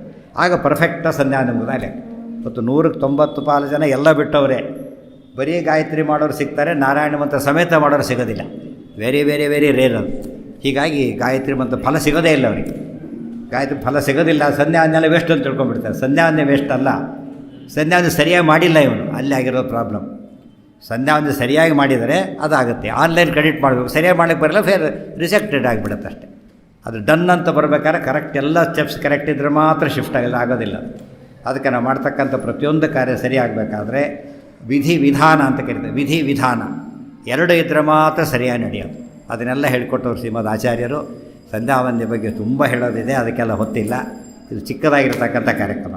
ಇನ್ನು ಹೆಂಗಸರಿ ಸಂಧ್ಯಾವಂದನೆ ಅಂತ ಇಲ್ಲ, ತುಳಸಿ ಪೂಜೆ ಅಂತ ಹೇಳಿದ್ದಾರೆ. ಅವರಿಗೆ ದೇವ್ರ ಪೂಜೆ ಇಲ್ಲ, ಸಂಧ್ಯಾವಂದನೆಯೂ ಇಲ್ಲ, ಆದರೆ ತುಳಸಿ ಪೂಜೆ ಇದೆ. ತುಳಸಿ ಪೂಜೆ ಅಂದರೆ ಲಕ್ಷ್ಮೀ ಪೂಜೆ ಅಷ್ಟೇ, ಇನ್ನೇನಲ್ಲ. ನಾರಾಯಣ ಜೊತೆ ಲಕ್ಷ್ಮಿ ಇದ್ದೇ ಇರ್ತಾಳಾದ್ದರಿಂದ ಲಕ್ಷ್ಮೀ ಪೂಜೆ ಮಾಡಿದರೆ ನಾರಾಯಣ ಪೂಜೆನೇ ಆದಾಗ ಲೆಕ್ಕ. ತುಳಸಿ ಅಂದರೆ ಹೇಳ್ಬಿಟ್ಟಿದ್ದಾರೆ, ವಿಷ್ಣು ಪತ್ನಿನೇ ತುಳಸಿ ಆದ್ದರಿಂದ, ರಮಾ ಸನ್ನಿಧಾನವಾದ್ದರಿಂದ ತುಳಸಿ ಪೂಜೆ ಮಾಡೋದರಿಂದ ಹೆಂಗಸರಿಗೆ ಅಲ್ಲೇ ದೇವ್ರ ಪೂಜೆ ಆದಾಗ ಲೆಕ್ಕ. ಪ್ರತಿನಿತ್ಯದಲ್ಲೂ ಕೂಡ ಸಾಲಿಗ್ರಾಮಾದಿಗಳ ಪೂಜೆ ಅವರಿಗಿಲ್ಲ. ಇಷ್ಟು ಮಾಡಿದರೆ ಅವರು ದೇವ್ರ ಪೂಜೆ ಮಾಡೋದ ಲೆಕ್ಕ. ಅದಕ್ಕೊಂದು ಎಷ್ಟು ಹೇಳಿದ್ದಾರೆ ಗೊತ್ತಾ? ತುಳಸಿ ಪೂಜೆನ ಸರಿಯಾಗಿ ಮಾಡಬೇಕು, ಪ್ರದಕ್ಷಿಣೆ ಹಾಕಬೇಕು. ತುಳಸಿನ ಹೆಂಗಸರು ಬಿಡಿಸಾಗಿಲ್ಲ. ತುಳಸಿನ ಬೆಳೆಸ್ಬೋದು, ತುಳಸಿ ಬೆಳೆಸ್ಬೋದು, ತುಳಸಿ ನೀರು ಹಾಕ್ಬೋದು, ತುಳಸಿನ ಬೆಳೆಸೋದು, ನೋಡೋದು ಎಲ್ಲ ಮಾಡೋದು, ಎಷ್ಟು ವರ್ಷ ಪೂಜೆ ಮಾಡೋದು, ಅದಿಷ್ಟು 2 ಹೊತ್ತು ಮಾಡೋದು. ಸಂಧ್ಯಾವಂದನೆ 3 ಹೊತ್ತೇ ಆಗೋ, ಇವರು 3 ಹೊತ್ತು ಪೂಜೆ ಮಾಡೋದು ತುಂಬ ಶ್ರೇಷ್ಠ. ಬೆಳಗ್ಗೆ ನೀರೆಲ್ಲ ಹಾಕಿ ಮಾಡೋದು, ಸಾಯಂಕಾಲ ಬರೀ ಕುಂಕುಮ ಹಚ್ಚಿ ನಮಸ್ಕಾರ ಮಾಡಿದರೆ ಸಾಕು. ಮಧ್ಯಾಹ್ನ ಸಾಯಂಕಾಲ ಅಷ್ಟು ಮಾಡಿದರೆ. ಇನ್ನೊಂದು ಪ್ರಸಂಗ ಹೇಳ್ತಾರೆ, ಮನೆಯಲ್ಲಿ ಗಂಡಸರು ಊರಲ್ಲಿಲ್ದೇನೆ ತೀರ್ಥ ಇಲ್ಲ ಅಂತ ತಿಳ್ಕೊಳ್ಳೋದಾದರೆ ಯೋಚನೆ ಮಾಡಬೇಡಿ. ಯನ್ಮೂಲೆ ಸರ್ವತೀರ್ಥಾನಿ. ತುಳಸಿ ಬುಡದಲ್ಲಿ ನಾರಾಯಣ ಸನ್ನಿಧಾನ ಆದ್ದರಿಂದ ಅಲ್ಲಿ ನೀರು ಹಾಕಿ ತೊಗೊಂಡ್ಬಿಟ್ಟು ಅದೇ ತೀರ್ಥ ಅಂತ ಕರೀತಾರೆ. ಎಮರ್ಜೆನ್ಸಿ ತೀರ್ಥ ಅಂದರೆ ಅಷ್ಟೇ ಮಾಡ್ಕೊಂಡ್ಬಿಡ್ಬೋದು. ಅದು ತೀರ್ಥ ಇಲ್ಲದೆ ಊಟ ಮಾಡಬಾರ್ದು. ತೀರ್ಥ ಇಲ್ಲದ್ರೆ ನಮ್ಮ ಲೈಫ್ ಇಲ್ಲ. ಆದ್ದರಿಂದ ಸಿಂಪ್ಲೆಸ್ಟ್ ಪಾಸಿಬಲ್ ತೀರ್ಥಕ್ಕೂ ತುಳಸಿ ಬಹಳ ಮುಖ್ಯ. ತುಳಸಿಗೆ ಎಷ್ಟು ಶಕ್ತಿ ಇದೆ ಅಂತ ಹೇಳ್ತಾರೆ. ಯಾ ದೃಷ್ಟಾ ನಿಖಿಲಾಘ ಸಂಘಶಮನಿ ಸ್ಪೃಷ್ಟಾ ವಪುಃ ಪಾವನಿ ರೋಗಾಣ ಬಹುವಂದಿತಾ ನಿರಸನಿ ಸಿಕ್ತಾಂತಕತ್ರಾಸಿನಿ. ಎಷ್ಟು ಹೇಳ್ತಾರೆ ಗೊತ್ತು? ಸೂರ್ಯ ನಿಮ್ಗೆ ಏನೇನು ಹೆಲ್ತ್ ಬೇಕೋ ತುಳಸಿಯಿಂದ ಸಿಕ್ಬಿಡುತ್ತೆ ಅಂತ ಹೇಳ್ತಾರೆ. ಗೊತ್ತಾಯ್ತಾ?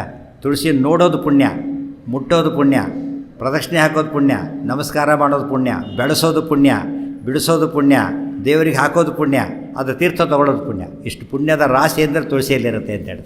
ತುಳಸಿ ಪವಿತ್ರ, ತುಳಸಿ ಬೇರು ಪವಿತ್ರ, ತುಳಸಿದು ಒಣಗಿದ್ದು ಪವಿತ್ರ, ತುಳಸಿ ಇರೋ ಮೃತ್ತಿಕಾ ಪವಿತ್ರ. ಅಷ್ಟೇ ಅಲ್ಲ, ತುಳಸಿ ಮೇಲೆ ಬೀಸಿ ಬರೋ ಗಾಳಿ ಪವಿತ್ರ, ತುಳಸಿ ಸುತ್ತ ಇರೋ ಜಾಗ ಪವಿತ್ರ. ಅದಿಷ್ಟು ಪವಿತ್ರ ಅಂತ ಹೇಳ್ತಾರೆ. ಇಂಥ ಪಾವಿತ್ರ್ಯದ ಒಂದೇ ಒಂದು ವೃಕ್ಷ ಅಂದರೆ ತುಳಸಿ ಒಂದೇ. ಅದರಲ್ಲಿ ಪೂಜೆ ಮಾಡೋದರಿಂದ ಎಲ್ಲ ದೇವತೆಗಳು ಪೂಜೆ ಮಾಡಿದ ಪುಣ್ಯ ಬರುತ್ತೆ. ಯಾಕೆ? ಯನ್ಮೂಲೆ ಸರ್ವತೀರ್ಥಾನಿ ಯದಗ್ರೇ ಸರ್ವದೇವತಾ.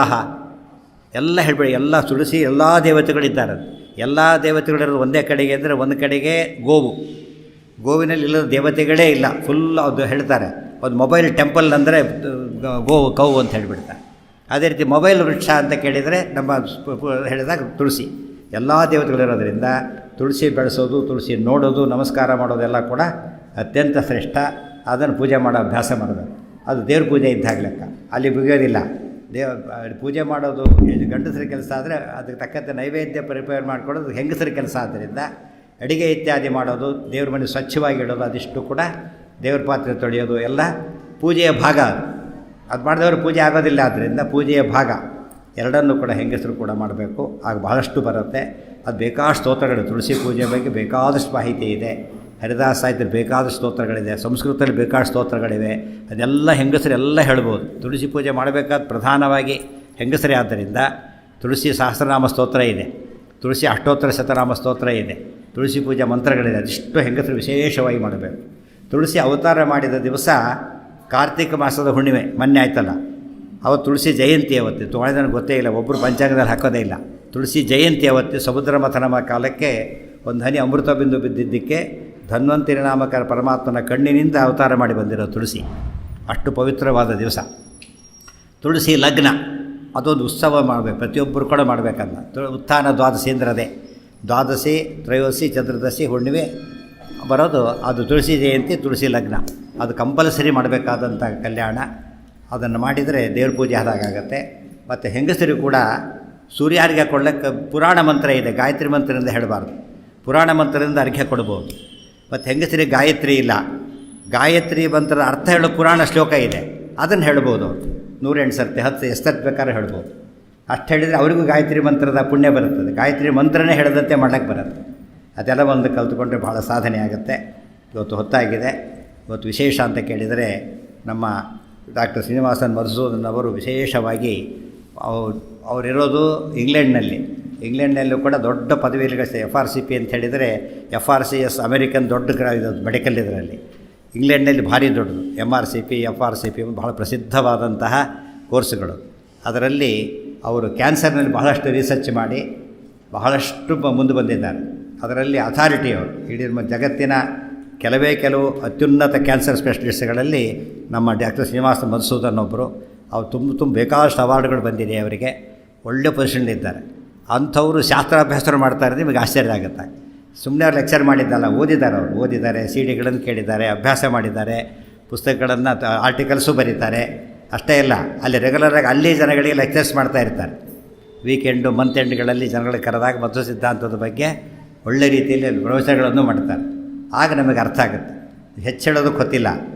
ಮಧ್ವ ಸಿದ್ಧಾಂತ ಆ್ಯಂಡ್ ಹೆಲ್ತ್ ಕಾಂಬಿನೇಷನ್ ಹೇಗಿರುತ್ತೆ ಅಂದರೆ, ಶ್ರೀನಿವಾಸ ಮಧುಸೂದನ್ ಹೇಗೆ ಮುಂದೆ ಬಂದಿದ್ದಾರೋ ಹಾಗೆ ಮುಂದೆ ಬರಲಿಕ್ಕೆ ಸಾಧ್ಯವಾಗುತ್ತೆ. ಅಷ್ಟರ ಮಟ್ಟಿಗೆ ಅದು ಹಾಗೆ ಬರಲಿಕ್ಕೆ ಕಾರಣ ಎರಡೂ ಮಾಡಿದ್ರಿಂದ ಆದ ಸಾಧನೆ ಅದು. ಒಂದು ಇವತ್ತು ನಾನು ಎಲ್ಲರಿಗೂ ಹೇಳೋದು ಇಷ್ಟೇ, ಲಾಯರ್ ಆಗಿ, ಇಂಜಿನಿಯರ್ ಆಗಲಿ, ಬಿಸ್ನೆಸ್ ಮ್ಯಾನ್ ಏನಾದರೂ ಮಾಡಿ ಸಿದ್ಧಾಂತ ಕಾಮನ್ ಆಗಬೇಕು. ಮಧ್ವ ಸಿದ್ಧಾಂತ ಕಾಮನ್ ಮಾಡ್ಕೊಂಡು ಮಾಡಿದರೆ ಯಾವ ಫೀಲ್ಡಲ್ಲಿ ನೀವು ಪ್ರಯೋಜನ ಅದು ಹೈಯೆಸ್ಟ್ ಗೋಲ್ ರೀಚ್ ಆಗಲಿಕ್ಕೆ ಬರುತ್ತೆ. ಪರ್ಫೆಕ್ಷನ್ ಬರೋದು ಅದರಿಂದ. ಪರ್ಫೆಕ್ಷನ್ ಬರದೆ ಹೋದರೆ ನಮ್ಗೆ ಯಾವುದಕ್ಕೂ ಸ್ಯಾಟಿಸ್ಫ್ಯಾಕ್ಷನ್ ಇರೋದಿಲ್ಲ. ಅಂಥ ಪರ್ಫೆಕ್ಷನ್ನಿಗೆ ಮಧ್ವ ಸಿದ್ಧಾಂತ ಅಂಬೋದು ಬೇಸಿಕ್. ಆದ್ದರಿಂದ ಎಲ್ಲ ಫೀಲ್ಡವರಿಗೂ ಎಲ್ಲ ಬೇಕಿಲ್ಲ, ಮಧ್ವ ಸಿದ್ಧಾಂತ ಎಲ್ರಿಗೂ ಬೇಕು. ಮತ್ತು ಉಸಿರು ಎಲ್ರಿಗೂ ಬೇಕಲ್ಲ. ಹಾಗೆ ಮತ್ತು ಉಸಿರಿಲ್ಲದೆ ಯಾರು ಬದುಕಲಿಕ್ಕೆ ಹೇಗೆ ಸಾಧ್ಯ? ಉಸಿರು ಹೋದರೆ ಪ್ರಾಣದೇವರ ಸಿದ್ಧಾಂತನೇ ಮಧ್ವ ಸಿದ್ಧಾಂತ. ಆದ್ದರಿಂದ ಉಸಿರಿಲ್ಲದ ದೇಹ ಹೇಗೋ ಪ್ರಾಣದೇವರ ಸಿದ್ಧಾಂತ ಇಲ್ಲದ ವಿಚಾರ ಹಾಗೆ ಆಲ್ಮೋಸ್ಟ್ ಡೆಡ್ ಇದ್ದಾಗ ಲೆಕ್ಕ. ಅದಕ್ಕೆ ಅವಕಾಶ ಕೊಡಬಾರ್ದು. ಇವತ್ತು ಡಾಕ್ಟರ್ ಶ್ರೀನಿವಾಸನ್ ಮಧುಸೂದನ್ ಅವರು ವಿಶೇಷವಾಗಿ ಅಂಥ ಸಾಧನೆ ಮಾಡ್ತಾ ರೆಗ್ಯುಲರ ಟಚ್ಚಲ್ಲಿರ್ತಾರೆ. ಪ್ರತಿನಿತ್ಯ ಅವರು CD ಪಾಠಗಳನ್ನು ಕ್ರಮವಾಗಿ ಪ್ರಬದ್ಧವಾಗಿ ಕೇಳ್ತಾರೆ. ಅದರಿಂದಾಗಿ ನಾಲೆಡ್ಜ್ ಸ್ಪಷ್ಟವಾಗಿ ಒಂದು ಕ್ಲಾರಿಟಿ ಇರಲಿಕ್ಕೆ ಸಾಧ್ಯ ಇದೆ. ಅವರು ಭಾಳ ಅಭಿನಂದನೆ ಮಾಡ್ತೇನೆ. ನಮ್ಮ ನಿನ್ನೆ ಅಷ್ಟೇ ಬಂದಿರೋದು ಇಂಡಿಯಾಕ್ಕೆ. ಅವರು ನಿನ್ನೆ ಅಷ್ಟೇ ಬಂದು ವಾರ ಇರ್ತಾರೆ ಅಷ್ಟೇ. ಈ ಗಡಿಬೇಡಿಯಲ್ಲೂ ಕೂಡ ಇಲ್ಲೊಂದು ಅವರು ನಮಗೆ ತಮ್ಮ ಟೈಮನ್ನು ಕೊಟ್ಟು ಒಳ್ಳೆ ರೀತಿಯಲ್ಲಿ ಎಲ್ಲರಿಗೂ ತಿಳಿಯ ಹಾಗೆ ಭಾಳ ಸಿಂಪಲ್ ಇಂಗ್ಲೀಷ್ನಲ್ಲಿ ಅಷ್ಟೇ ಸ್ಪಷ್ಟವಾಗಿ ತಿಳಿಸಿದ್ದಾರೆ. ಅವರೆಲ್ಲರ ಪರವಾಗಿ ವಿಶೇಷವಾಗಿ ಅಭಿನಂದನೆ ಮಾಡ್ತಾ, ಹಾಗಾಗಿ ಇಲ್ಲಿ ಬಂದಾಗೆಲ್ಲ ಈ ರೀತಿ ಮಾಡಿ ಕೆಲವು ವಿಷಯಗಳನ್ನು ತಿಳಿಸಬೇಕು ಅಂತ ಅವ್ರಿಗೆ ಹೇಳ್ತಾ, ಈಗ ಅವರು ಬಂದು ಅವರು ಇನ್ನೊಂದು ಕೆಲಸ ಮಾಡಿದ್ದಾರೆ. ಇದರ ಜೊತೆಗೆ ಅವರು ಓದೋದು ಬರೆಯೋದು ಅಷ್ಟೇ ಇಲ್ಲ, ಧರ್ಮ ಕಾರ್ಯಗಳಿಗೆ ತುಂಬ ಸಹಕಾರ ಕೊಡ್ತಾರೆ. ಈ ಸಲ ನಮ್ಮ ಪ್ರಕಾಶನಕ್ಕೆ ಗೈತರಿಯ ಪ್ರಕಾಶನ ವ್ಯಾಸಮತ ಸಂಶೋಧನಾ ಪ್ರತಿಷ್ಠಾನಕ್ಕೆ ಸ್ತೋತ್ರ ಮಾಲಿಕಾ ಭಾಗ 5 ಈ ಭಾಗ ಪ್ರಿಂಟ್ ಆಗಿರಲಿಲ್ಲ. 9 ಪ್ರಿಂಟ್ ಆಗಿದ್ದರಲ್ಲಿ ಒಂದು ಮಿಸ್ ಆಗಿತ್ತು. ಅದಕ್ಕೆ ಅವರು ಫುಲ್ 50,000 ರೂಪಾಯಿಗಳ ಒಂದು ಕಾಣಿಕೆ ಕೊಟ್ಟು ಇದು ಪ್ರಕಾಶನಕ್ಕೆ ತಯಾರು ಮಾಡಿದ್ದಾರೆ. ಈ ಪುಸ್ತಕ ಇವತ್ತು ಬಿಡುಗಡೆಯಾಗಿದೆ. ತಮ್ಮ ತಂದೆಯವರ ಒಂದು ಸ್ಮರಣೆಗೋಸ್ಕರವಾಗಿ ಕೆಲಸವನ್ನು ಮಾಡಿದ್ದಾರೆ. ಅವರನ್ನು, ಅವರ ಮನೆಯವರನ್ನು, ಅವರ ಇಡೀ ಕುಟುಂಬ ವರ್ಗವನ್ನು ಈ ಸಮಯದಲ್ಲಿ ಅಭಿನಂದನೆ ಮಾಡ್ತಾ, ಈಗ ನಮ್ಮ ಡಾಕ್ಟರ್ ಶ್ರೀನಿವಾಸ ಮಧುಸೂದನ್ ಬಂದು ಈ ಪುಸ್ತಕನ ಸ್ವೀಕಾರ ಮಾಡಬೇಕು ಅಂತ ಕೇಳ್ತಾ ಇದ್ದೀನಿ. ಇವತ್ತಷ್ಟು ಪುಸ್ತಕ ಸಿಗುತ್ತೆ, ಇವತ್ತು ಬಿಡುಗಡೆಯಾಗಿದೆ, ಪುಸ್ತಕ ಸಿಗುತ್ತೆ. ಅದ್ರ ಮೇಲೆ 170 ರೂಪಾಯಿ ಇದೆ, 150 ರೂಪಾಯಿಗೆ ಸಿಗುತ್ತೆ, ಬೇಕಾದವರು ತೊಗೊಳ್ಬೋದು.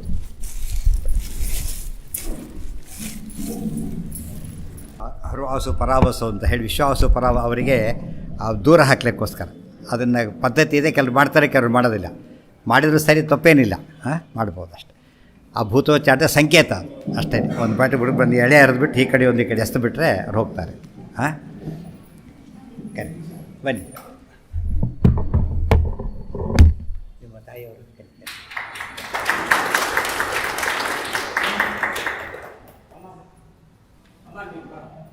ಬನ್ನಿ ಅಲ್ಲ.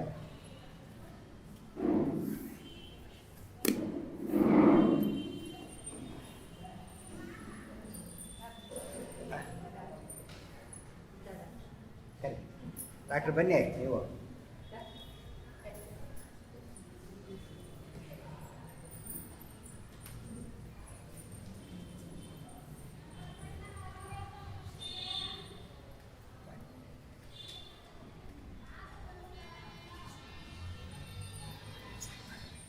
ಬಂದಿದೆ. ಪ್ರಕಾಶ್ ಬಂದಿದೆ.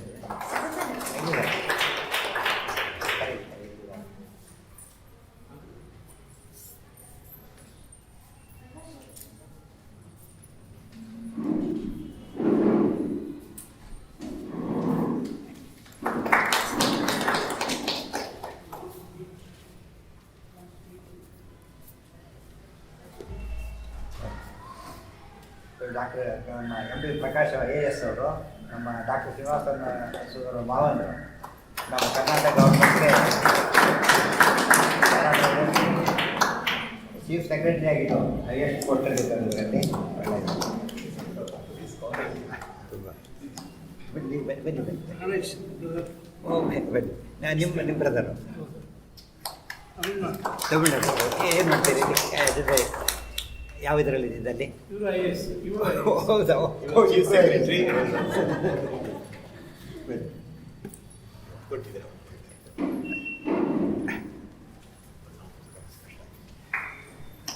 ನಮ್ಮ ವಿಚಾರ IAS ಬರೋದು ಭಾರಿ ಆಗ್ತದೆ. ಅವ್ರು ಪೇ ಕಮಿಷನ್ನಿಂದ ಚೇರ್ಮನ್ ಆಗಿದ್ದರು. ಇನ್ನು ಪೇ ಕಮಿಷನ್ ಅವರು ಇಮಿಡಿಯೇಟ್ ಆಕ್ಸೆಪ್ಟ್ ಆಯಿತು. ಕಮಿಷನ್ ರಿಪೋರ್ಟ್ ಕೊಟ್ಟ ತಕ್ಷಣ ವಿತೌಟ್ ಎನಿ ಮಾಡಿಫಿಕೇಶನ್ ಅವ್ರಿಗೆ ಆಕ್ಸೆಪ್ಟ್ ಆಯಿತು. ಯಾವ್ದಾದ್ರು ನೋಟ್ಸ್ ಇದೆ ಹಾಗೆ ತತ್ವನ್ಯಾಸ ಮಾತ್ರ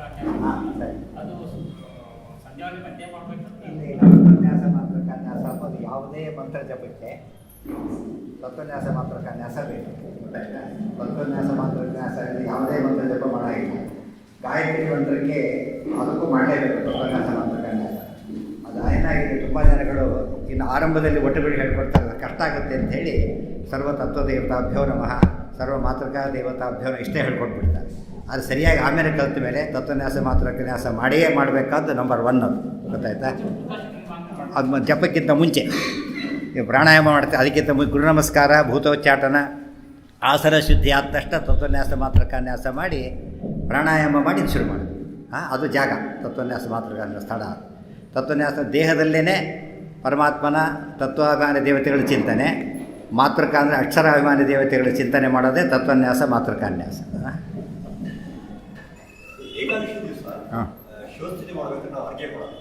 ಏನು ಮಾಡಬೇಕು? ಕೊಡೋದಿಲ್ಲ, ಇಲ್ಲ ಕೊಡಬೇಕು. ಅರ್ಘ್ಯ ಅನ್ನೋದು ತರ್ಪಣ ಅಲ್ಲ, ಗೊತ್ತಾಯ್ತು? ಏಕಾದಶಿ ದಿವಸ ಅರ್ಘ್ಯ ನಿಷೇಧ ಅಲ್ಲ, ತರ್ಪಣ ನಿಷೇಧ. ಗೊತ್ತಾಯ್ತಾ? ತರ್ಪಣ ಅಂದರೆ ಕುಡಿಯೋ ನೀರು, ಅದನ್ನು ಕೊಡೋಂಗಿಲ್ಲ. ಏಕಾದಶಿ ಏನೋ ತಗೊಳುತ್ತೆ. ಅರ್ಘ್ಯ ಒಂದು ಪೂಜೆ ಅದು, ಅದನ್ನು ಕೊಡಲೇಬೇಕು. ಎಲ್ಲರಿಗೂ ವಾಯುದೇವರಿಗೆ ತರ್ಪಣ ಇಲ್ಲಲ್ಲ. ನಾರಾಯಣ ಬಿಟ್ಟು ಯಾರಿಗೂ ತರ್ಪಣ ಇಲ್ಲ. ಮಹಾಲಕ್ಷ್ಮಿಗೂ ತರ್ಪಣ ಇಲ್ಲ. ಏಕಾದಶಿ ದಿವಸ ನಾರಾಯಣ ಮಾತ್ರ ತರ್ಪಣ, ಕೇಶವಾದಿ ರೂಪಗಳಿಗೆ ಮಾತ್ರ ತರ್ಪಣ, ಉಳಿದವ್ರು ಯಾರಿಗೂ ತರ್ಪಣ ಇಲ್ಲ. ಅದು ದೇವರಿಗೆ ಹೇಳಬೇಕಾದ್ರೆ ಹೇಳಬೇಕು. ಅವರು ತೊಗೊಳ್ಳಲ್ಲ, ಭಾರತ ತಗೊಳ್ಳಿ, ದೇವರಿಗೆ ಮಾತ್ರ ಕೊಡ್ತಾರೆ. ಆ ರೀತಿ. ಸರಿ. ಎಷ್ಟು ಜನ ಇನ್ನೊಂದು ತಪ್ಪು ಮಾಡ್ತಾರೆ, ಏಕಾಸಿ ಆಚಮನ ಮಾಡೋದಿಲ್ಲ, ನೀರು ಕುಡ್ದಾಗುತ್ತೆ ಅಂತ ತಿಳ್ಕೊಂಡ್ಬಿಡ್ತಾರೆ. ತಪ್ಪದು. ಆಚಮನ ನೀರು ಕುಡಿಯೋದಲ್ಲ, ವೆಟ್ಟಿಂಗ್ ದಿ ಮೌತ್ ಅದು, ಡ್ರಿಂಕಿಂಗ್ ದಿ ವಾಟರ್ ಅಲ್ಲ. ವೆಟ್ಟಿಂಗ್ ದಿ ಮೌತ್ ಬೇರೆ, ಡ್ರಿಂಕಿಂಗ್ ದಿ ಮೌತ್ ಬೇರೆ. ಬಾಯಿ ಮುಕ್ಕಳಿಸ್ಬೇಕಲ್ಲ ನೀವು, ಆದಿದ್ದರೆ ಹಾಗೆ ಅದು ದೋಷ ಅಲ್ಲ. ನಾರ್ಮಲಾಗಿ ಆಚಮನೆ ಮಾಡಬೇಕು, ಆಚಮನ ಚೇಂಜ್ ಇಲ್ಲ, ಗೊತ್ತಾಯ್ತಾ? ಇದು ಪಾನ ಮಾತ್ರ ಇಲ್ಲ. ಹಾಂ, ಆಮೇಲೆ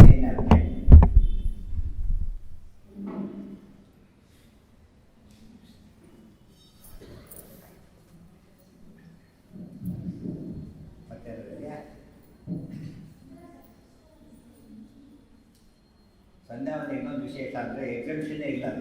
ಯಾವುದೇ ಕಾರಣದ ಅನಾರೋಗ್ಯ ಇತ್ಯಾದಿ ಇದ್ದಾಗ ಸ್ನಾನ ಮಾಡಲಿಕ್ಕಾಗದೆ ಹೋದರೆ ಬರೀ ಮಂತ್ರ ಸ್ನಾನ ಅಂತ ಮಾಡಿದರೆ ಸಂಧ್ಯಾವಂದನೆ ಮಾಡ್ಬೋದು, ಗೊತ್ತಾಯ್ತಾ? ಆಗಲೂ ಕೂಡ ಸಂಧ್ಯಾವಂದನೆ ಬಿಡ್ಕೊಡು, ಯಾವ ಕಾಲಕ್ಕೂ ಸಂಧ್ಯಾವಂದನೆ ಬಿಡಾಗಿಲ್ಲ. ಮಂತ್ರ ಸ್ನಾನ ಅಥವಾ ಮನಸ್ಸಿನಲ್ಲೇ ಮಾನಸಿಕ ಸ್ನಾನ ಅಷ್ಟು ಮಾಡಿ ಆದರೂ ಸಂಧ್ಯಾವಂದನೆ ಮಾಡಲೇಬೇಕು. ಅದು ಹೆಚ್ಚು ಮಡಿಬೇಡ, ಸಂಧ್ಯಾವಂದನೆ ತುಂಬ ಮಡಿಬೇಕಿಲ್ಲ, ಗೊತ್ತಾಯ್ತಾ?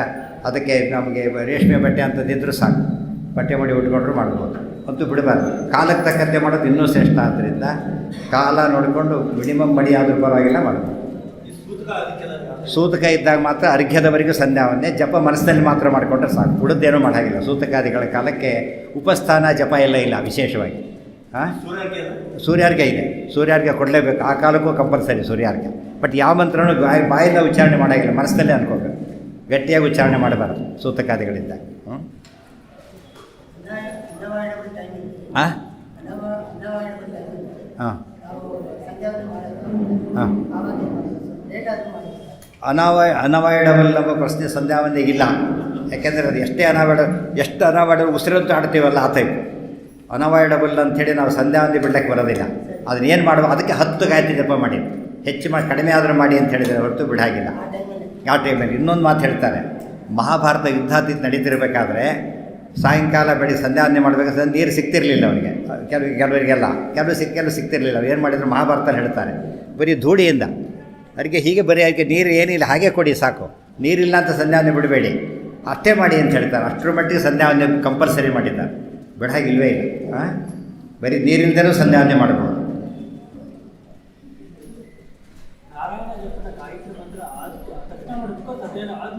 ಸಂಧ್ಯಾವಂದನೆ ಆದಮೇಲೆ ಮಾಡಬೇಕು. ಸಂಧ್ಯಾವಂದನೆ ಆದ ತಕ್ಷಣ ನಾರಾಯಣ ಮಂತ್ರ ಜಪಂ ಕರಿಷ್ಯ, ಅಷ್ಟಾಕ್ಷರ ಮಂತ್ರ ಜಪಂ ಕರಿಷ್ಯ ಅಂತೇಳಿ ಮಾಡಬೇಕು.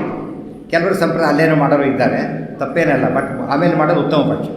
ಗಾಯತ್ರಿ ಜಪ ಪೂರ್ತಿ ಆದಮೇಲೆ ಪ್ರತ್ಯೇಕ ಸಂಕಲ್ಪ ಮಾಡಿ ನಾರಾಯಣ ಮಂತ್ರ ಜಪ ಮಾಡಬೇಕು.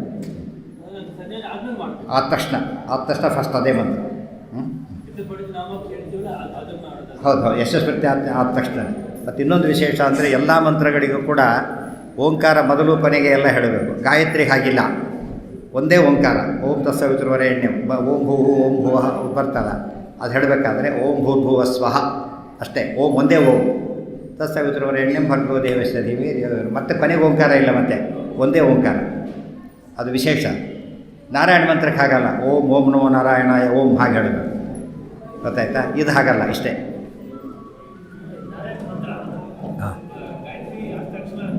ಗಾಯತ್ರಿ ಆದ ತಕ್ಷಣ ಮಾಡೋ ಪದ್ಧತಿನೇ ಇದೆ, ಸಂಧ್ಯಾವಂದನೆ ಆದ ತಕ್ಷಣ ಮಾಡೋ ಪದ್ಧತಿನೇ ಇದೆ, ಯಾವುದಿದ್ರೂ ಅದನ್ನು ಮಾಡ್ಬೋದು. ಆಮೇಲೆ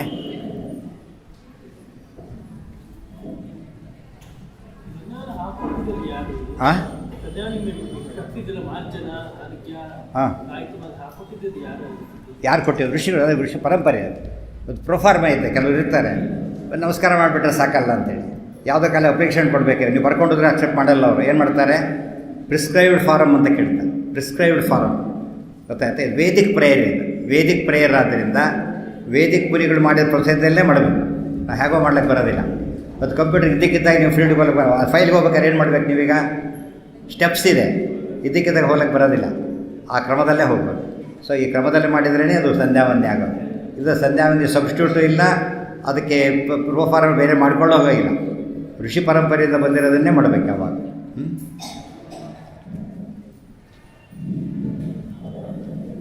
ಮುಂದಿನ ಕಾರ್ಯಕ್ರಮ ಡಿಸೆಂಬರ್ 31ನೇ ತಾರೀಕು. ಟಾಪಿಕ್ ಮತ್ತು ವೆನ್ಯೂ ಎರಡನ್ನೂ ಮೇಲಲ್ಲಿ ಕಳಿಸ್ತಾರೆ. ದಯಮಾಡಿ ಎಲ್ಲರೂ ಸಾಲಾಗಿ ಬಂದು ಮಾತ್ರ